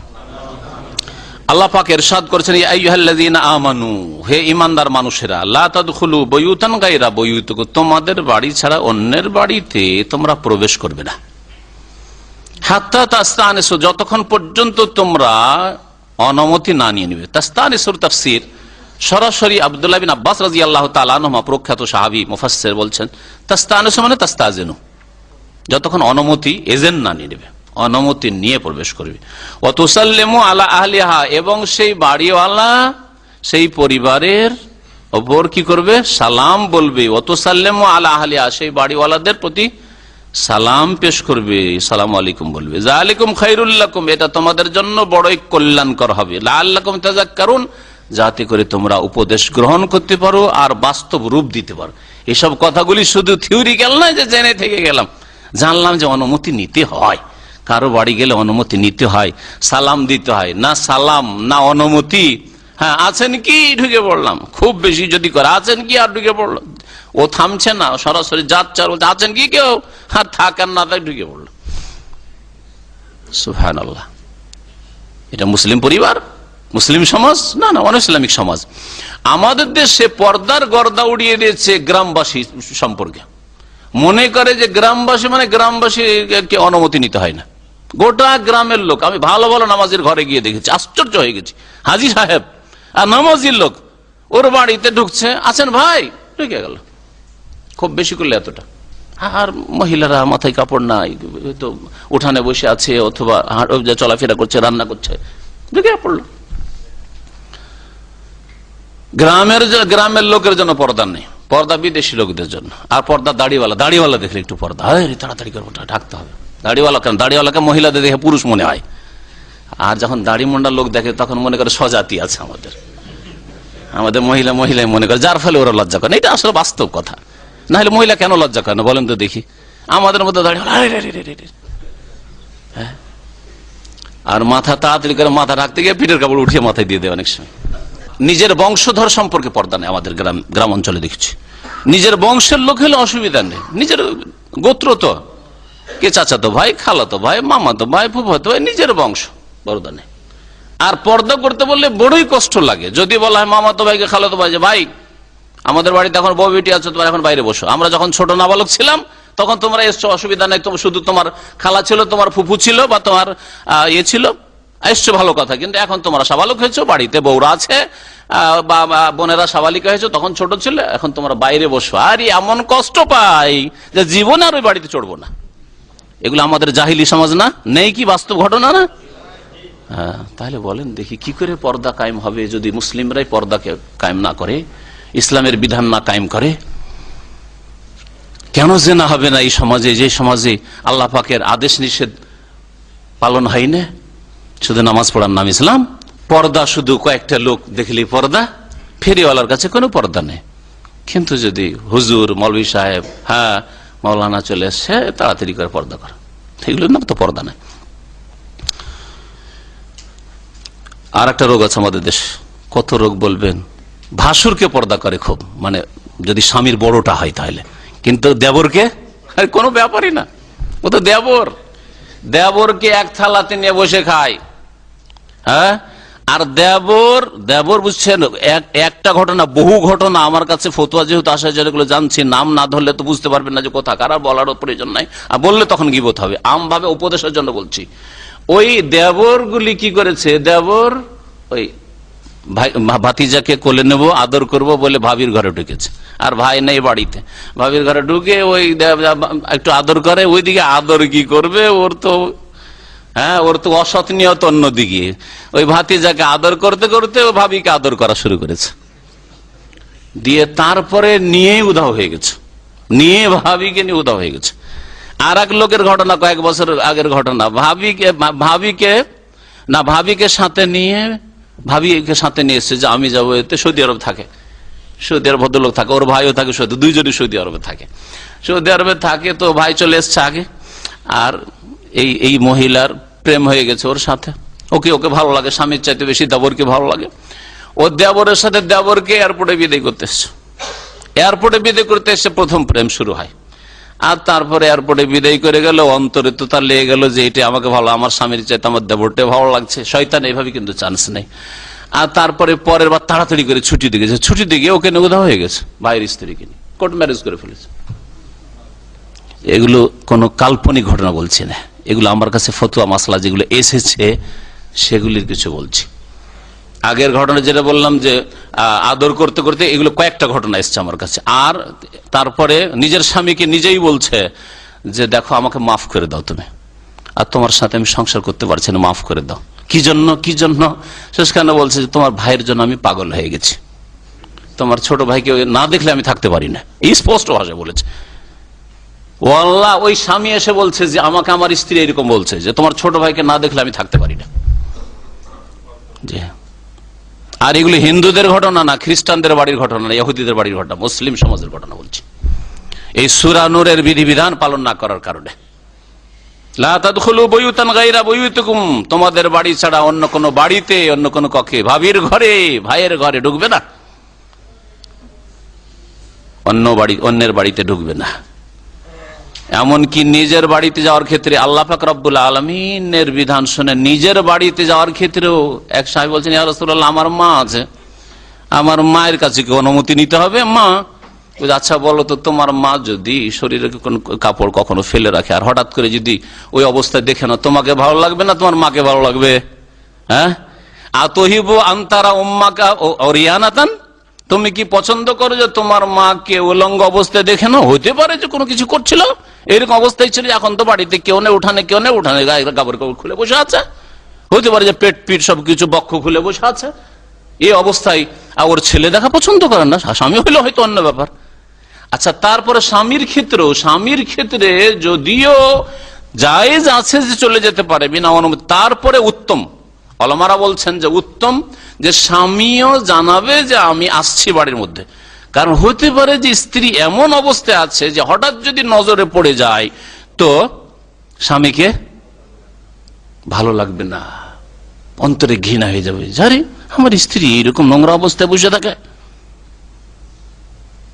সুতরাং সাবধান, এমনকি নিজের বাড়িতে গেলেও আওয়াজ দিয়ে যাবেন আর সালাম দিয়ে যাবেন, নিজের বাড়িতে গেলেও। আর অপরের বাড়িতে হলে তো আল্লাহ পাকের কোরআনের নির্দেশ, লা তাদখুলু বুয়ুতান গায়রা হাত্তা তাস্তানিসু, ইস্তিনাস মানে জানিয়ে দেওয়া, উনস মানে যোগাযোগ করা। এখান থেকে মানুষকে ইনসান বলা হয়, ইনস বলা হয়, কেন মানুষ মানুষের সাথে যোগাযোগ রাখতে চায়। দেখেন কিছুক্ষণ বসে থাকলে কৌতূহল হবে, জানি তো ওই লোকটা বসে আছে কে কোথাকার, হ্যাঁ আমি আমার সম্পর্কে জানাই, ও আমার সম্পর্কে জানুক, এটা ইনসান করে। কিন্তু জঙ্গলি পশু এটা করে না, সেই জন্য ওয়াহশ বলা হয়। জঙ্গলি পশু এক পশু আর এক পশু করতে গেলে পালাই। জানিয়ে দেওয়ার তরিকা কি? জানিয়ে দেবে অনুমতির মাধ্যমে আর সালামের মাধ্যমে। এখানে অনুমতি আগে বলা হয়েছে, তারপরে সালাম বলা হয়েছে আয়াতে। ওয়াও দিয়ে বলা হয়েছে, ওয়াও তারতিবের জন্য আসে না, পর্যায়ক্রম সিরিয়াল বর্ণনার জন্য আসে না। নবী সাল্লাল্লাহু আলাইহি ওয়াসাল্লাম আয়াতের ব্যাখ্যায় বলেছেন যে এইভাবে বলবে, আসসালামু আলাইকুম আদখুল, সালাম আলাইকুম আসতে পারি কি? এটা হলো এই হাদিসের অনুবাদ। আর এইভাবে আমরা বলি সালাম আলাইকুম আসতে পারবো, এইরকম। আদখুলু, তাহলে আগে সালাম, তারপরে বলবেন যে আসবো কি ভাই, আছেন কি ভাই, আছেন কি ভাই মানে আসতে বলবো আমাকে, যে ভাষায় বলেন যালিকুম খায়রুল লাকুম, এটাই তোমাদের জন্য কল্যাণ রয়েছে, সালাম বলবেন। ফাইন লাম তাজিদু ফিহা আহাদান, ওই বাড়িতে যদি কাউকে না পাও, ডাক দিলে সালাম বললে কিন্তু না কেউ সাড়া দিল না, ফালা তাদখুলুহা, প্রবেশ করিও না। বুঝতে পারছেন যে না মহিলাদের আওয়াজ পাওয়া যাচ্ছে, মহিলাদের আওয়াজ পাওয়া যাচ্ছে, অথবা পুরুষেরই আওয়াজ পাওয়া যাচ্ছে, পুরুষও আছে, কিন্তু না সালামের উত্তর আসলো, না আসেন আসেন, কোন উত্তর আসলো না, তাহলে কি করতে হবে? না, যখন শুনতে পাচ্ছি ভাইয়ের আওয়াজ তো শুনতে পাচ্ছি, আছে, ঢুকে পড়ি নাকি? ঢুকে পড়বেন না কখনো না। ফালা তাদখুলুহা, আল্লাহ বলছেন যে ফালা তাদখুলুহা, তোমরা সেই বাড়িতে প্রবেশ করবে না, হাত্তা ইউযানা লাকুম, যতক্ষণ পর্যন্ত তোমাদেরকে অনুমতি না দেওয়া হবে। ওয়াইন কিলা লাকুম উরজিউ, আর তোমাদের যদি বলা হয় যে ফিরে যাও, যদি বলা হয় যে ভাই এখন ব্যস্ত আছি আপনি একটু ফিরে যান, পরে আসবেন, যদি কথা বলা ইরজিউ ফারজিউ, তাহলে ফিরে চলে যাও। হুয়া আযকা লাকুম, এতেই তোমাদের অন্তরের অধিক পবিত্রতা রয়েছে, আখলাক চরিত্রের পবিত্রতা রয়েছে অধিক। আল্লাহু বিমা তা'মালুন আলিম, তোমরা যা কিছু করো সে সম্পর্কে আল্লাহ পাক সর্বজ্ঞ, সবকিছু জানেন। এই আয়াতের বাস্তবায়ন সম্পর্কে আয়াতের সংখ্যাও বলা হয়েছে, অনুমতি নিতে হবে, সালাম দিতে হবে, কিন্তু কয়বার অনুমতি নিতে হবে আর সালাম দিতে হবে এ কথা বলা হয়নি। এ সম্পর্কে কি জানা আছে আপনাদের? হ্যাঁ, 3 বার। জি, এই মর্মে হাদিস রয়েছে, এই মর্মে হাদিস রয়েছে যে উমর রাদিয়াল্লাহু তাআলা আনহু এই বিষয়টি জানতেন না। উমর রাদিয়াল্লাহু তাআলা আনহুর বাড়ি গিয়েছিলেন, হ্যাঁ, কে? আবু মুসা আশআরী। আবু মুসা আশআরী গিয়ে সালাম দিলেন আর অনুমতি চাইলেন, তারপরে 3 বারে যখন কোনো সাড়া শব্দ পেলেন না ফিরে চলে আসলেন। ওমর রাদিয়াল্লাহু তাআলা বললেন, কি ব্যাপার তুমি এরকম ফিরে চলে আসলে কেন? তখন বললে যে তো আল্লাহ পাক এই হুকুম করেছেন, আর নবী সাল্লাল্লাহু আলাইহি ওয়াসাল্লামের একটা হাদিস যে 3 বার তোমরা অনুমতি চাও, যদি অনুমতি না পাও তো ফিরে চলে আসো। তখন ওমর রাদিয়াল্লাহু তাআলা কি বলেছিলেন? হ্যাঁ, আমি কিন্তু এই হাদিস জানি না, আর তুমি এই হাদিস বলছো, তুমি সত্য না মিথ্যা বলছো আল্লাহই জানে, সুতরাং হয় সাক্ষী নিয়ে এসো, আর না হলে তোমাকে কি করব? বেত্রাঘাত করব। হাদিসের সত্যতা যাচাইয়ের ক্ষেত্রে উমর রাদিয়াল্লাহু তাআলা কঠোর ভূমিকা পালন করতেন, খুব শক্ত ছিলেন। সাহাবাই কেরাম যাদেরকে আল্লাহ পাক কোরআনে সার্টিফাই করেছেন, তাদের সত্যায়ন করেছেন, তাদের সম্পর্কে এত কঠোরতা অবলম্বন করেছেন, তাহলে পরবর্তীকালে বর্ণনাকারীদের সম্পর্কে সহিহ জয়ীফ জাল না জেনে আপনি হাদিস শরীফে আছে, হাদিস শরীফে আছে, হাদিস শরীফ চালিয়ে দিবেন মার্কেটে। আর এইভাবে আকীদার বিভ্রান্তি, গুমরাহি ঘটেছে। অধিকাংশ আকীদার গুমরাহির পিছনে জাল জয়ীফ হাদিস রয়েছে। অধিকাংশ আমলে যে দুর্বল, সহিহ হাদিস বিরোধী আমল, নামাজে ভুল ত্রুটি, আর এর পিছনে এই ঘাড় মশা, এই জয়ীফ আর জাল হাদিস রয়েছে। প্রত্যেকটি ক্ষেত্রে জাল জয়ীফ হাদিস মানুষের আকীদাকে খারাপ করেছে, মানুষের মাঝে বিদআত ছড়িয়েছে, মানুষের ইবাদত সহিহ ইবাদত থেকে ভুল ইবাদতের দিকে নিয়ে গেছে। সুতরাং হাদিস সম্পর্কে যাচাই বাছাই করা লাগবে। যারা কোরআন হাদিস বুঝে আর হাদিসের সহিহ জয়ীফ বুঝে তাদের কাছ থেকে জানবেন। আর যার সহিহ জয়ীফের জ্ঞান নেই, সহিহ জয়ীফের সংজ্ঞাই ঠিক করে করতে পারবে না, সহিহ জয়ীফের পড়াই পড়েনি, আর বলে দিবে যে না তিরমিজিতে আছে, হ্যাঁ, আর তিরমিজি হচ্ছে সিহাসিত্তার একটি কিতাব। সিহাসিত্তা জানলো না যে সিহাসিত্তা মানে কি? সিহাসিত্তা মানে 6টি সহিহ কিতাব। 6টি সহিহ কিতাব না 2টি সহিহ কিতাব? সহিহাইন, সহিহ বুখারী, সহিহ মুসলিম। তাই সিহাসিত্তার পরিভাষা ভুল পরিভাষা। আল্লাহ পাক রব্বুল আলামিন তারপর ইরশাদ করছেন, লাইসা আলাইকুম জুনাহুন আন তাদখুলু বুয়ুতান গায়রা মাসকুনাতিন ফিহা মাতাউল লাকুম, এমন ঘর বাড়ি যেখানে বুঝতে পারছেন যে এখানে কোনো মহিলারা থাকে এরকম কিছু না, মানুষ বসবাস করে, যেখানে মানুষ বসবাস করে সেখানে পরিবার থাকতে পারে, মহিলারা মেয়েরা থাকতে পারে। এমন বাড়ি যেসব বাড়িতে কোনো বিশেষ পরিবার বাস করে এরকম কিছু না, যে কেউ আসে যায় এরকম করে, এইরকম বাড়িতে বিনা অনুমতিতে যদি প্রবেশ করো তাহলে কোনো অসুবিধা নেই। আল্লাহ পাক বলছে লাইসা আলাইকুম জুনাহুন, তোমাদের কোনো গুনাহ হবে না।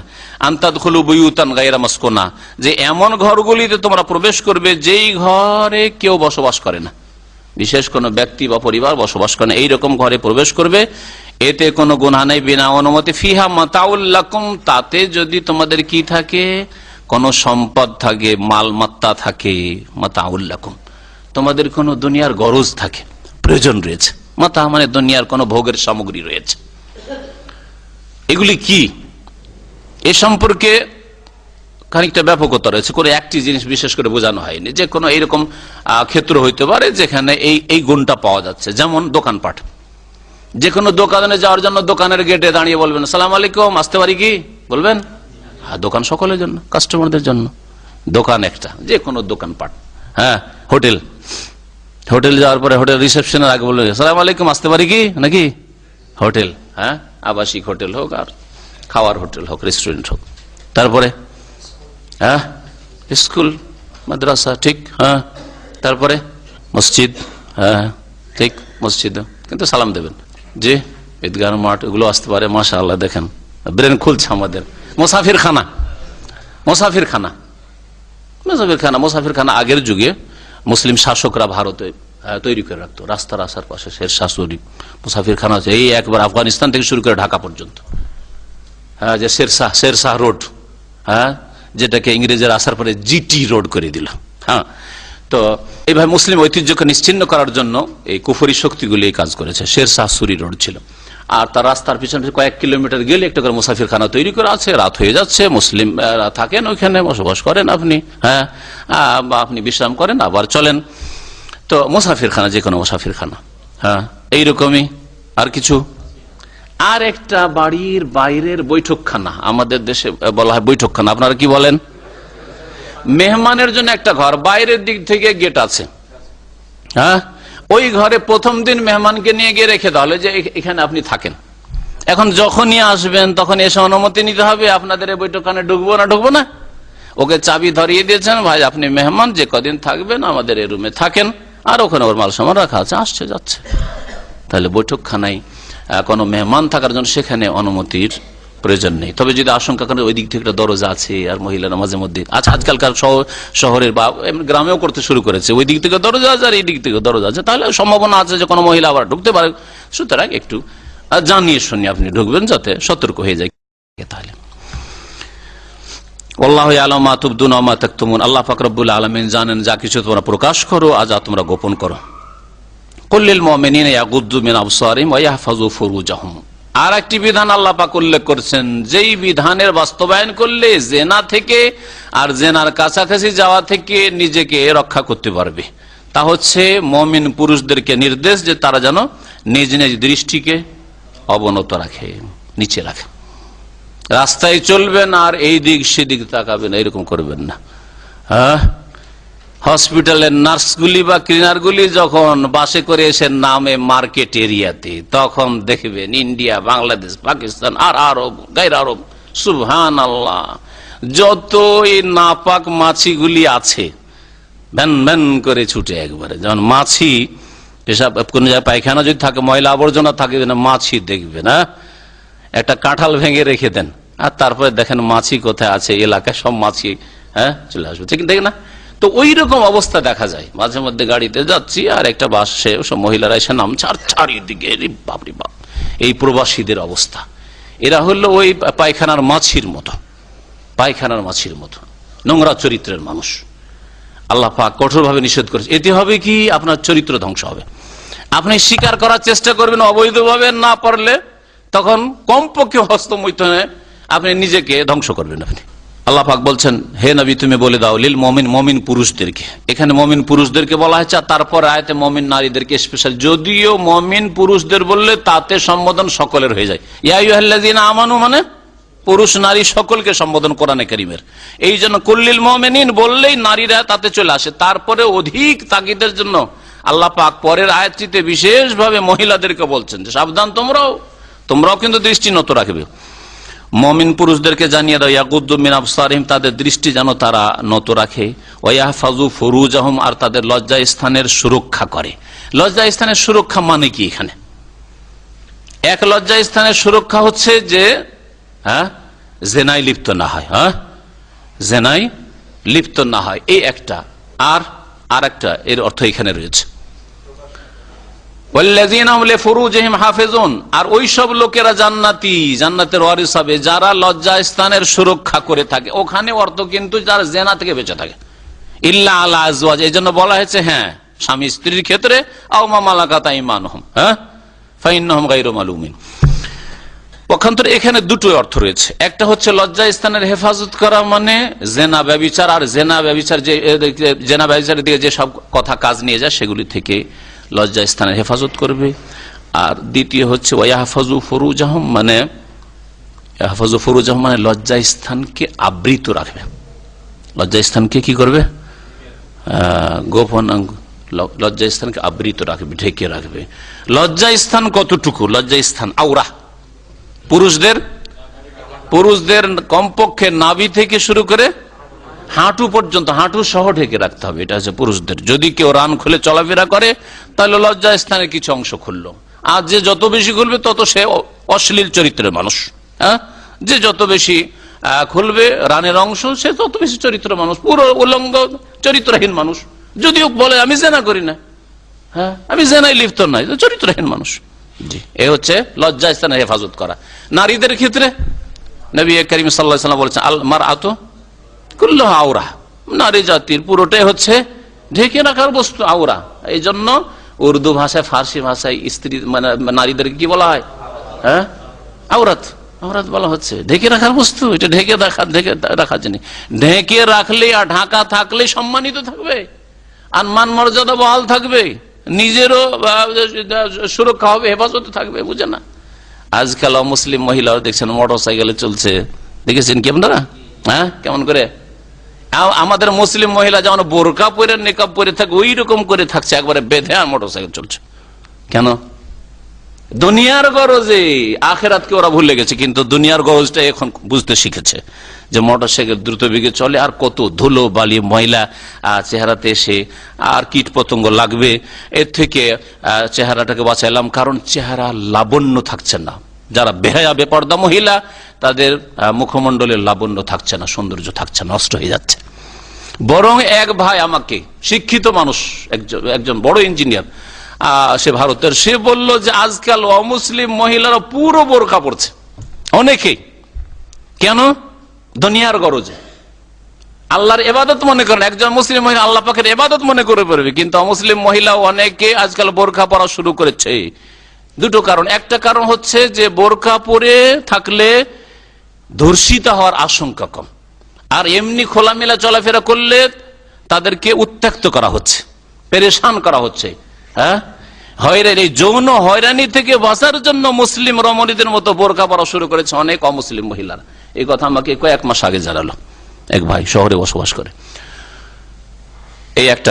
আর একটা হচ্ছে ওই চেহারার যে বললাম যে সৌন্দর্য চলে যাচ্ছে, লাবণ্য থাকছে না, চেহারা খোলা থাকে, কারণ বিষাক্ত নজর পড়ছে। আপনি এটাকে হালকা মনে করিয়েন না, আর কোন মহিলা যেন এটাকে হালকা না মনে করে। একটা ছেলের ওপর সামনে একটা লোকের বদনজর লাগাই সে অসুস্থ হয়ে পড়ছে, অনেকে মারাই যাচ্ছে। ইন্নাল আইন হাক্কুন, নবী সাল্লাল্লাহু আলাইহি ওয়াসাল্লাম, বদনজর হচ্ছে সত্য। বদনজর উটকে পর্যন্ত, উটকে কোথায় চড়িয়ে দেয়? হাঁড়িতে চড়িয়ে দেয়, আর কবরে পৌঁছে দেয় মানুষকে, মরেও যেতে পারে মানুষ। তাহলে এত যে বদনজর, বিষাক্ত নজরগুলি পড়ছে বেহায়া বেপর্দা মহিলাদের উপর, যারা চেহারা খুলে চলাফেরা করে, যারা মাথা খুলে চলাফেরা করে, যারা শরীরের অঙ্গ প্রত্যঙ্গ খুলে চলাফেরা, কত যে বদনজর পড়ছে, আল্লাহ হেফাজত করে। এতে থেকেও বাঁচা যেতে পারে। দুনিয়ার ফায়দা বললাম একটা, আর আখিরাতের সবচেয়ে বড় ফায়দা যে আল্লাহ পাক রব্বুল আলামিন যারা লজ্জা স্থানের হেফাজতকারিনী হবে তাদের জন্য আল্লাহ পাক উলাইকা হুমুল ওয়ারিসুন আল্লাযীনা ইয়ারিসুনা আল ফিরদাউস হুম ফিহা খালিদুন, তারা জান্নাতি হবে ইনশাআল্লাহ। আল্লাহ পাক তারপর ইরশাদ করেছেন যালিকা আজকাল হুম, এটা তাদের জন্য অধিক পবিত্রতা। যদি দৃষ্টি নত রাখেন আর লজ্জাস্থানের হেফাজত করেন, চরিত্রবান হন, তাহলে এতে অন্তরের পবিত্রতা থাকবে। দেখেন, কখনো টেনশন হবে না, কখনো পেরেশান হবে না, ঘুম আসে না। আর যে প্রেমের রোগে লিপ্ত হয়েছে, এটা মেয়ে আমার অন্তরে এমন ঢুকে গেছে, মেয়েটার জন্য আমার ঘুম হয় না, হ্যাঁ ঘুম হয় না, আমার শান্তি হয় না, ডিউটি করতে পারি না। এখানে এক লোক ছিল, ডিউটি করতে ভালো একটা জায়গায়, ও এই রোগে রোগাক্রান্ত হয়, প্রেমের রোগে রোগাক্রান্ত হয়। তারপরে শেষ পর্যন্ত আমার কাছে সমাধানের জন্য আসলো, আর বাঁচতে পারি না। কি হয়েছে কি হয়েছে ঘটনা তো বলতে হবে, এখন বাঁচতে পারছে না, তার মানে ডাক্তারকে তো বলতে হবে কি রোগ আছে। পুরো ঘটনা বললো, প্রেমের ঘটনা। সুবহানাল্লাহ। বলছে যে ঘুমাইতে গেলে ঘুম আসে না, আর ডিউটি করতেছে, ডিউটি করতে পারি না। এইদিকে মালিকের ধমক খাচ্ছি, আর সুপারভাইজার যখন তখন গালমন্দ করছে।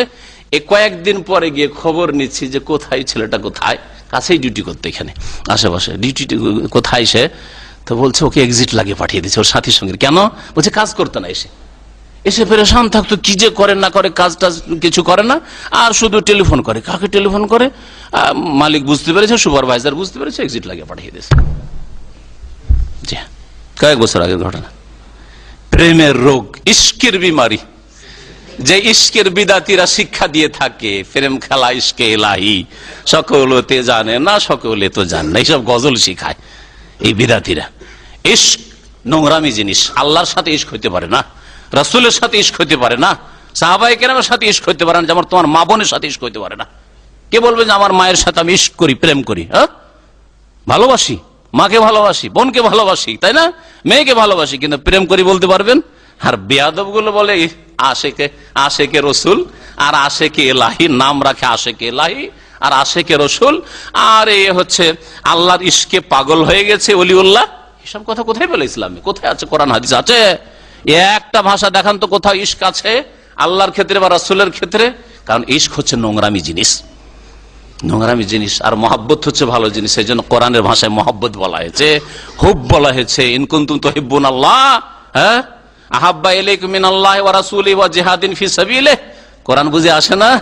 লা ইউমিনু আহাদুকুম হাত্তা আকুনা আহাব্বা ইলাইহি, হ্যাঁ, আশাকা ইলাইহি বলেছে, আহাব্বা ইলাইহি মিন ওয়ালিদিহি ওয়া ওয়ালিদিহি ওয়ান নাস আজমাইন। আহাব্বা, মহব্বত বলবেন। আল্লাহ পাক যেন বুঝার তৌফিক দান করেন। আল্লাহ পাক রব্বুল আলামিন ইরশাদ করেছেন অন্তরের পবিত্র। দেখেন অন্তরে যে শান্তি আছে। সাবালক হয়েছেন, বিবাহ শাদী করেন, আর বিবাহ শাদী হয়নি তো ধৈর্য ধারণ করেন, আর যে তদবির নবী সাল্লাল্লাহু আলাইহি ওয়াসাল্লাম শিখিয়েছেন সেই তদবির আপনি গ্রহণ করেন, দেখবেন যে অন্তরের পবিত্রতা, শান্তি, দুনিয়ার শান্তি রয়েছে আর আখিরাতের শান্তি রয়েছে। ইন্নাল্লাহ খাবীরুম বিমা ইয়াসনাউন, মানুষরা যা করে সে সম্পর্কে আল্লাহ পাক সূক্ষ্ম খবর রাখেন। ওয়া কুল্লিল মুমিনাত, হে নবী তুমি বলে দাও মুমিন নারীদেরকেও, ইয়াগযুযনা মিন আবসারিহিন্না, তাদের দৃষ্টি যেন তারা নত রাখে, ওয়া ইয়াহফাযনা ফুরুজাহুন্না, আর তাদের লজ্জা স্থানে তারা সুরক্ষা করে। দুটোই অর্থ, হ্যাঁ, অঙ্গ প্রত্যঙ্গের কোন অংশ খুলবে না অপর পুরুষের সামনে, আর জেনার ধারে কাছেও যাবে না। ওয়ালা ইউবদিনা যিনাতাহুন্না, এবং তাদের সাজসজ্জা যেন প্রকাশ না করে, ইল্লা মা যাহারা মিনহা, তবে যা নিজে থেকেই প্রকাশ পেয়ে যায়। যাহারা ফিল লাযিম, আজহারা নয়, যাহারা, জাহির করে দেয়, প্রকাশ করে দেয় বলা হয়নি, যাহারা যেটা নিজে থেকে প্রকাশ হয়ে যায়। তাহলে বোঝা গেল যে যেই অংশটুকু শরীরের সাধারণত ঢেকে রাখা যায় না, অনিচ্ছাকৃত প্রকাশ পেয়ে যায়, সেই ক্ষেত্রে আল্লাহ অনুমতি দিয়েছেন। আর চেহারা কি, হ্যাঁ, অনিচ্ছাকৃত প্রকাশ পেয়ে যায় না প্রকাশ করে? চেহারা ইচ্ছা করে প্রকাশ করে, ভাই চেহারা ঢেকে রাখা যাবে? হ্যাঁ, ইচ্ছা করে প্রকাশ করে। সুতরাং এই ইল্লা মা যাহারা মিনা মানে চেহারা খোলা রাখতে পারে মহিলা, আর হাত খোলা রাখতে পারে, আর পা খোলা রাখতে পারে টাকনা পর্যন্ত। এইসব তাফসীর ভুল তাফসীর, এসব ব্যাখ্যা ভুল ব্যাখ্যা, আর এইসব ফতোয়া ভুল ফতোয়া। চেহারা এর মধ্যে সামিল নয়। যদিও কাজকর্মের জন্য, কাজকর্মের তাগিদে হাতের কবজি পর্যন্ত খোলা রাখা বা পায়ের টাকনা পর্যন্ত খোলা রাখা সেটা আলাদা বিষয়, তাতে অত ফিতনা নেই যেই ফিতনা চেহারাতে রয়েছে। বরং চেহারাতে যে ফিতনা রয়েছে সেটা পিঠে নেই, চেহারাতে যে ফিতনা রয়েছে সেটা চুলে পর্যন্ত নেই, ঠিক কিনা বলেন? তাহলে চেহারাই যদি খোলা থেকে গেল তো সেই সমাজ আবার পর্দাই কোথায় করলো? এই জন্য যেসব স্কলাররা ফতোয়া দিয়েছে, যদিও অনেকে তাদের মধ্যে হয়তো কোরআন সুন্নাহর অনুসারী, কিন্তু তাদের ইজতিহাদে ভুল হয়েছে, আল্লাহ পাক তাদের মাফ করেন।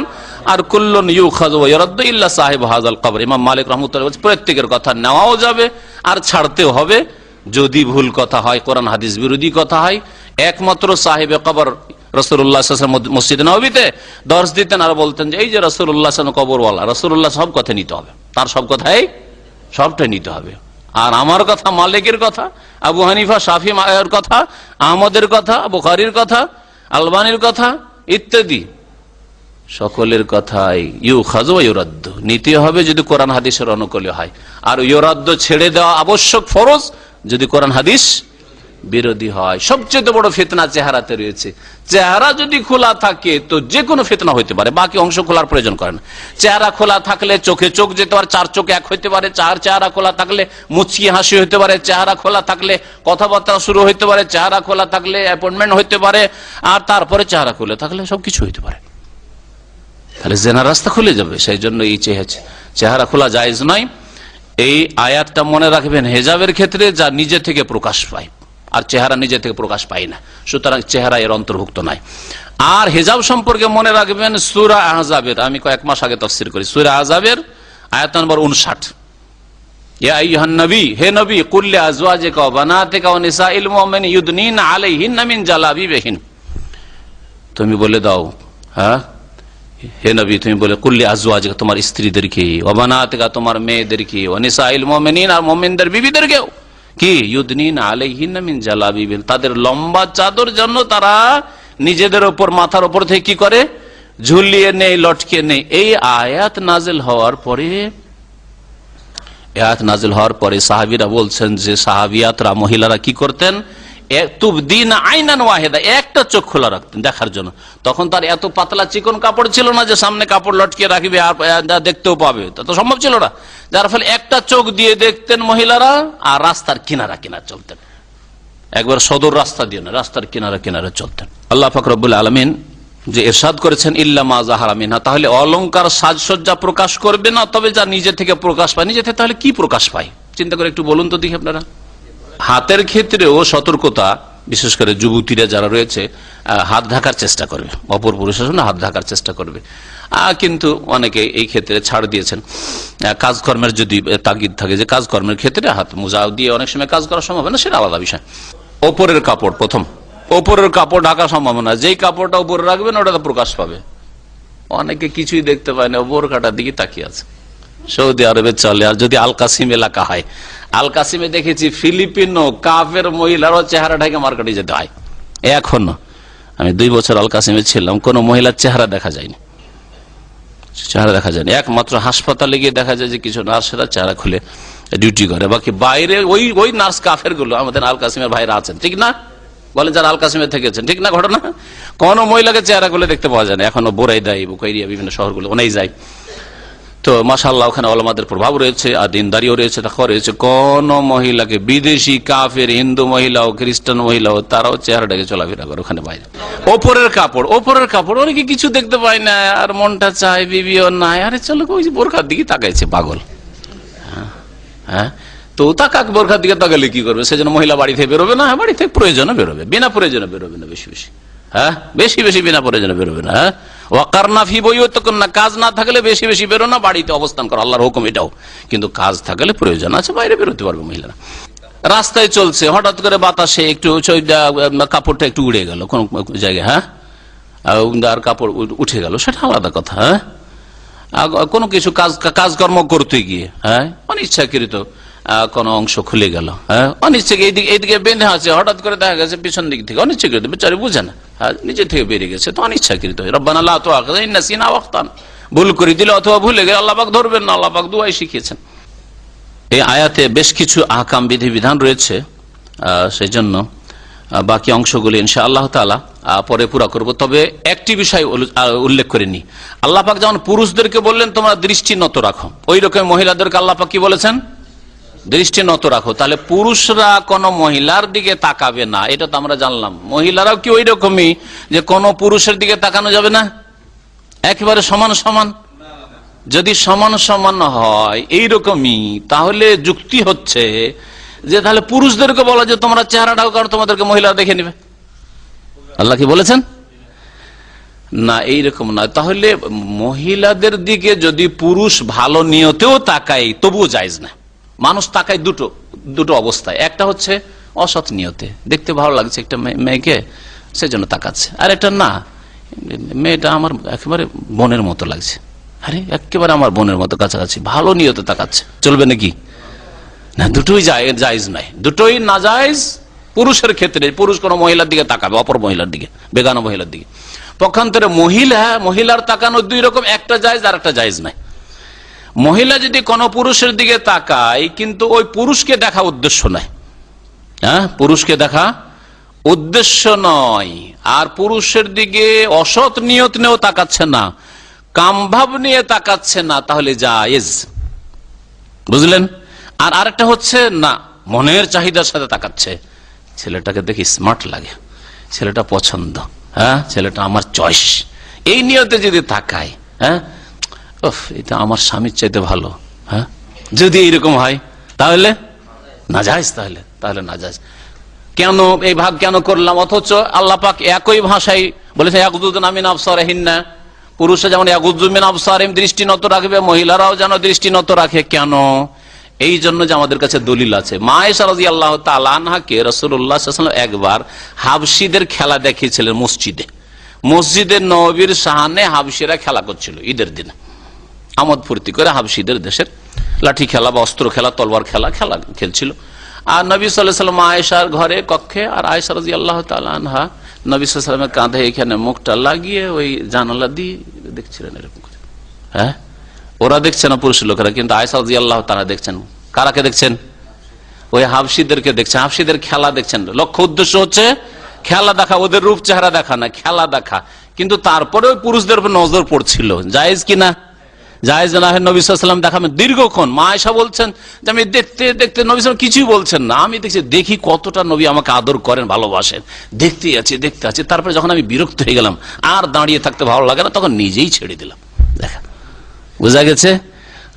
নিছক দুনিয়াদারি খেলাটা জায়েজ খেলা, অবৈধ খেলা হলে জায়েজ নয়। রান খুলে আছে, হ্যাঁ, যারা খেলোয়াড় খেলছে তারা রান খুলে আছে, তাহলে জায়েজ নাই দেখা। কিন্তু না, লেবাস পোশাক ঠিক আছে আর লজ্জাস্থান ঢাকা আছে, মানে হাঁটু পর্যন্ত ঢাকা আছে, তাহলে অসুবিধা না, হয়তো খেলা দেখছে। আর বৈধ খেলা যাতে আল্লাহর জিকির থেকে গাফেল না হয়।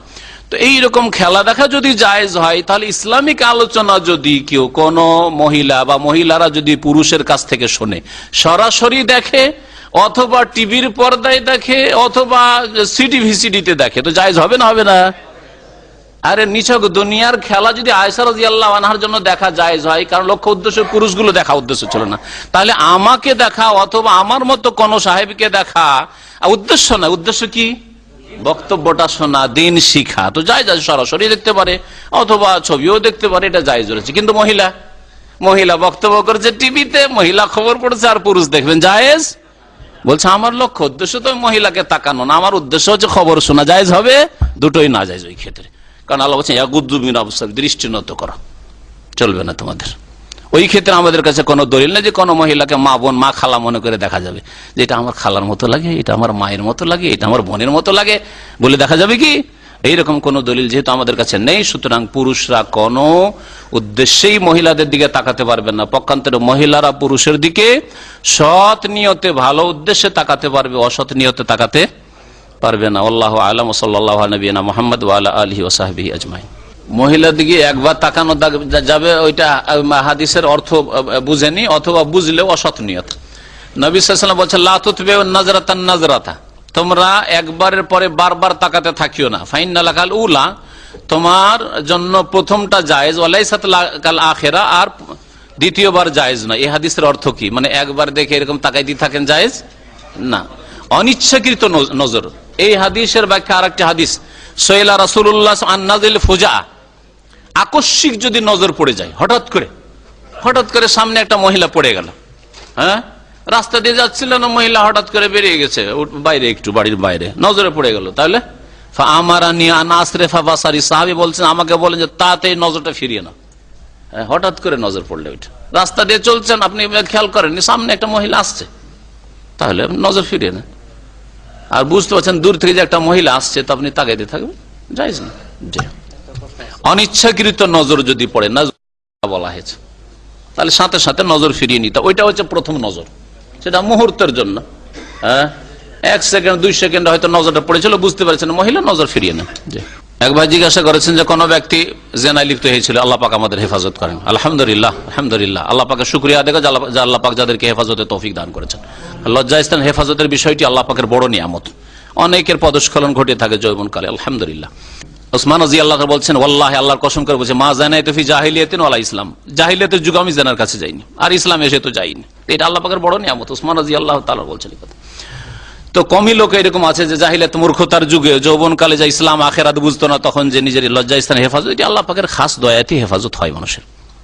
আর ভালো পরিবেশ পেয়েছে, ভালো পরিবার পেয়েছে, হয়তো পর্দা ছিল বাড়িতে, হয়তো বেঁচে গেছে, আল্লাহ পাকের নিয়ামত এটি। আজকাল ফিতনার যুগে বাঁচা খুব মুশকিল মানুষের, আল্লাহ হেফাজত করেন। তো কি বলছিলেন যে এক লোক জেনায় লিপ্ত হয়েছে, আল্লাহ আমাদের হেফাজত করেন, আর তারপরে ওই লোক তওবা করেছে, তওবা করার পরে আবার লিপ্ত হয়েছে। এটা তার তওবার দুর্বলতা আর ইমানের দুর্বলতার কারণে হয়েছে। যদি সত্যিকার অর্থে তওবা করে থাকতো তো এরকম হইতো না। আর পরে আবার তওবা করেছে, যদি এই তওবার উপর অটল থাকতে পারে তাহলে আল্লাহ পাক মাফ করবে। হ্যাঁ, আর যদি দেখা যায় যে নাই খেল তামাশা বানিয়েছে, বারবার তওবা করছে, 2-4 মাস যাচ্ছে, আবার পদস্খলন ঘটেছে, আবার ওই রকম কাজ করছে, তাহলে এ আসলে অন্তর থেকে তওবা করেনি, আর আখিরাত সম্পর্কে চিন্তাশীল না, জাহান্নামের ভয়ও নেই। তো আল্লাহ পাক রব্বুল আলামিন আসলে অন্তরের অবস্থা জানছেন, অন্তরের অবস্থা আল্লাহ পাক জানছেন। সুতরাং আল্লাহকে আপনার অন্তরের সততা দেখান, যে আল্লাহ আমার অন্তরে ইখলাস আছে, নিষ্ঠা আছে, আমার অন্তরে সিদক আছে, সততা আছে, আল্লাহ তুমি আমাকে মাফ করে দাও। আর এর জন্য আল্লাহ পাকের সামনে কাঁদেন, আল্লাহ পাক রব্বুল আলামিনের সামনে আপনি দোয়া করেন, সিজদায় পড়ে পড়ে রাতের অন্ধকারে। এগুলি হচ্ছে ভালো লক্ষণ যে আপনার তওবা আসলে হয়েছে। জি, আল্লাহ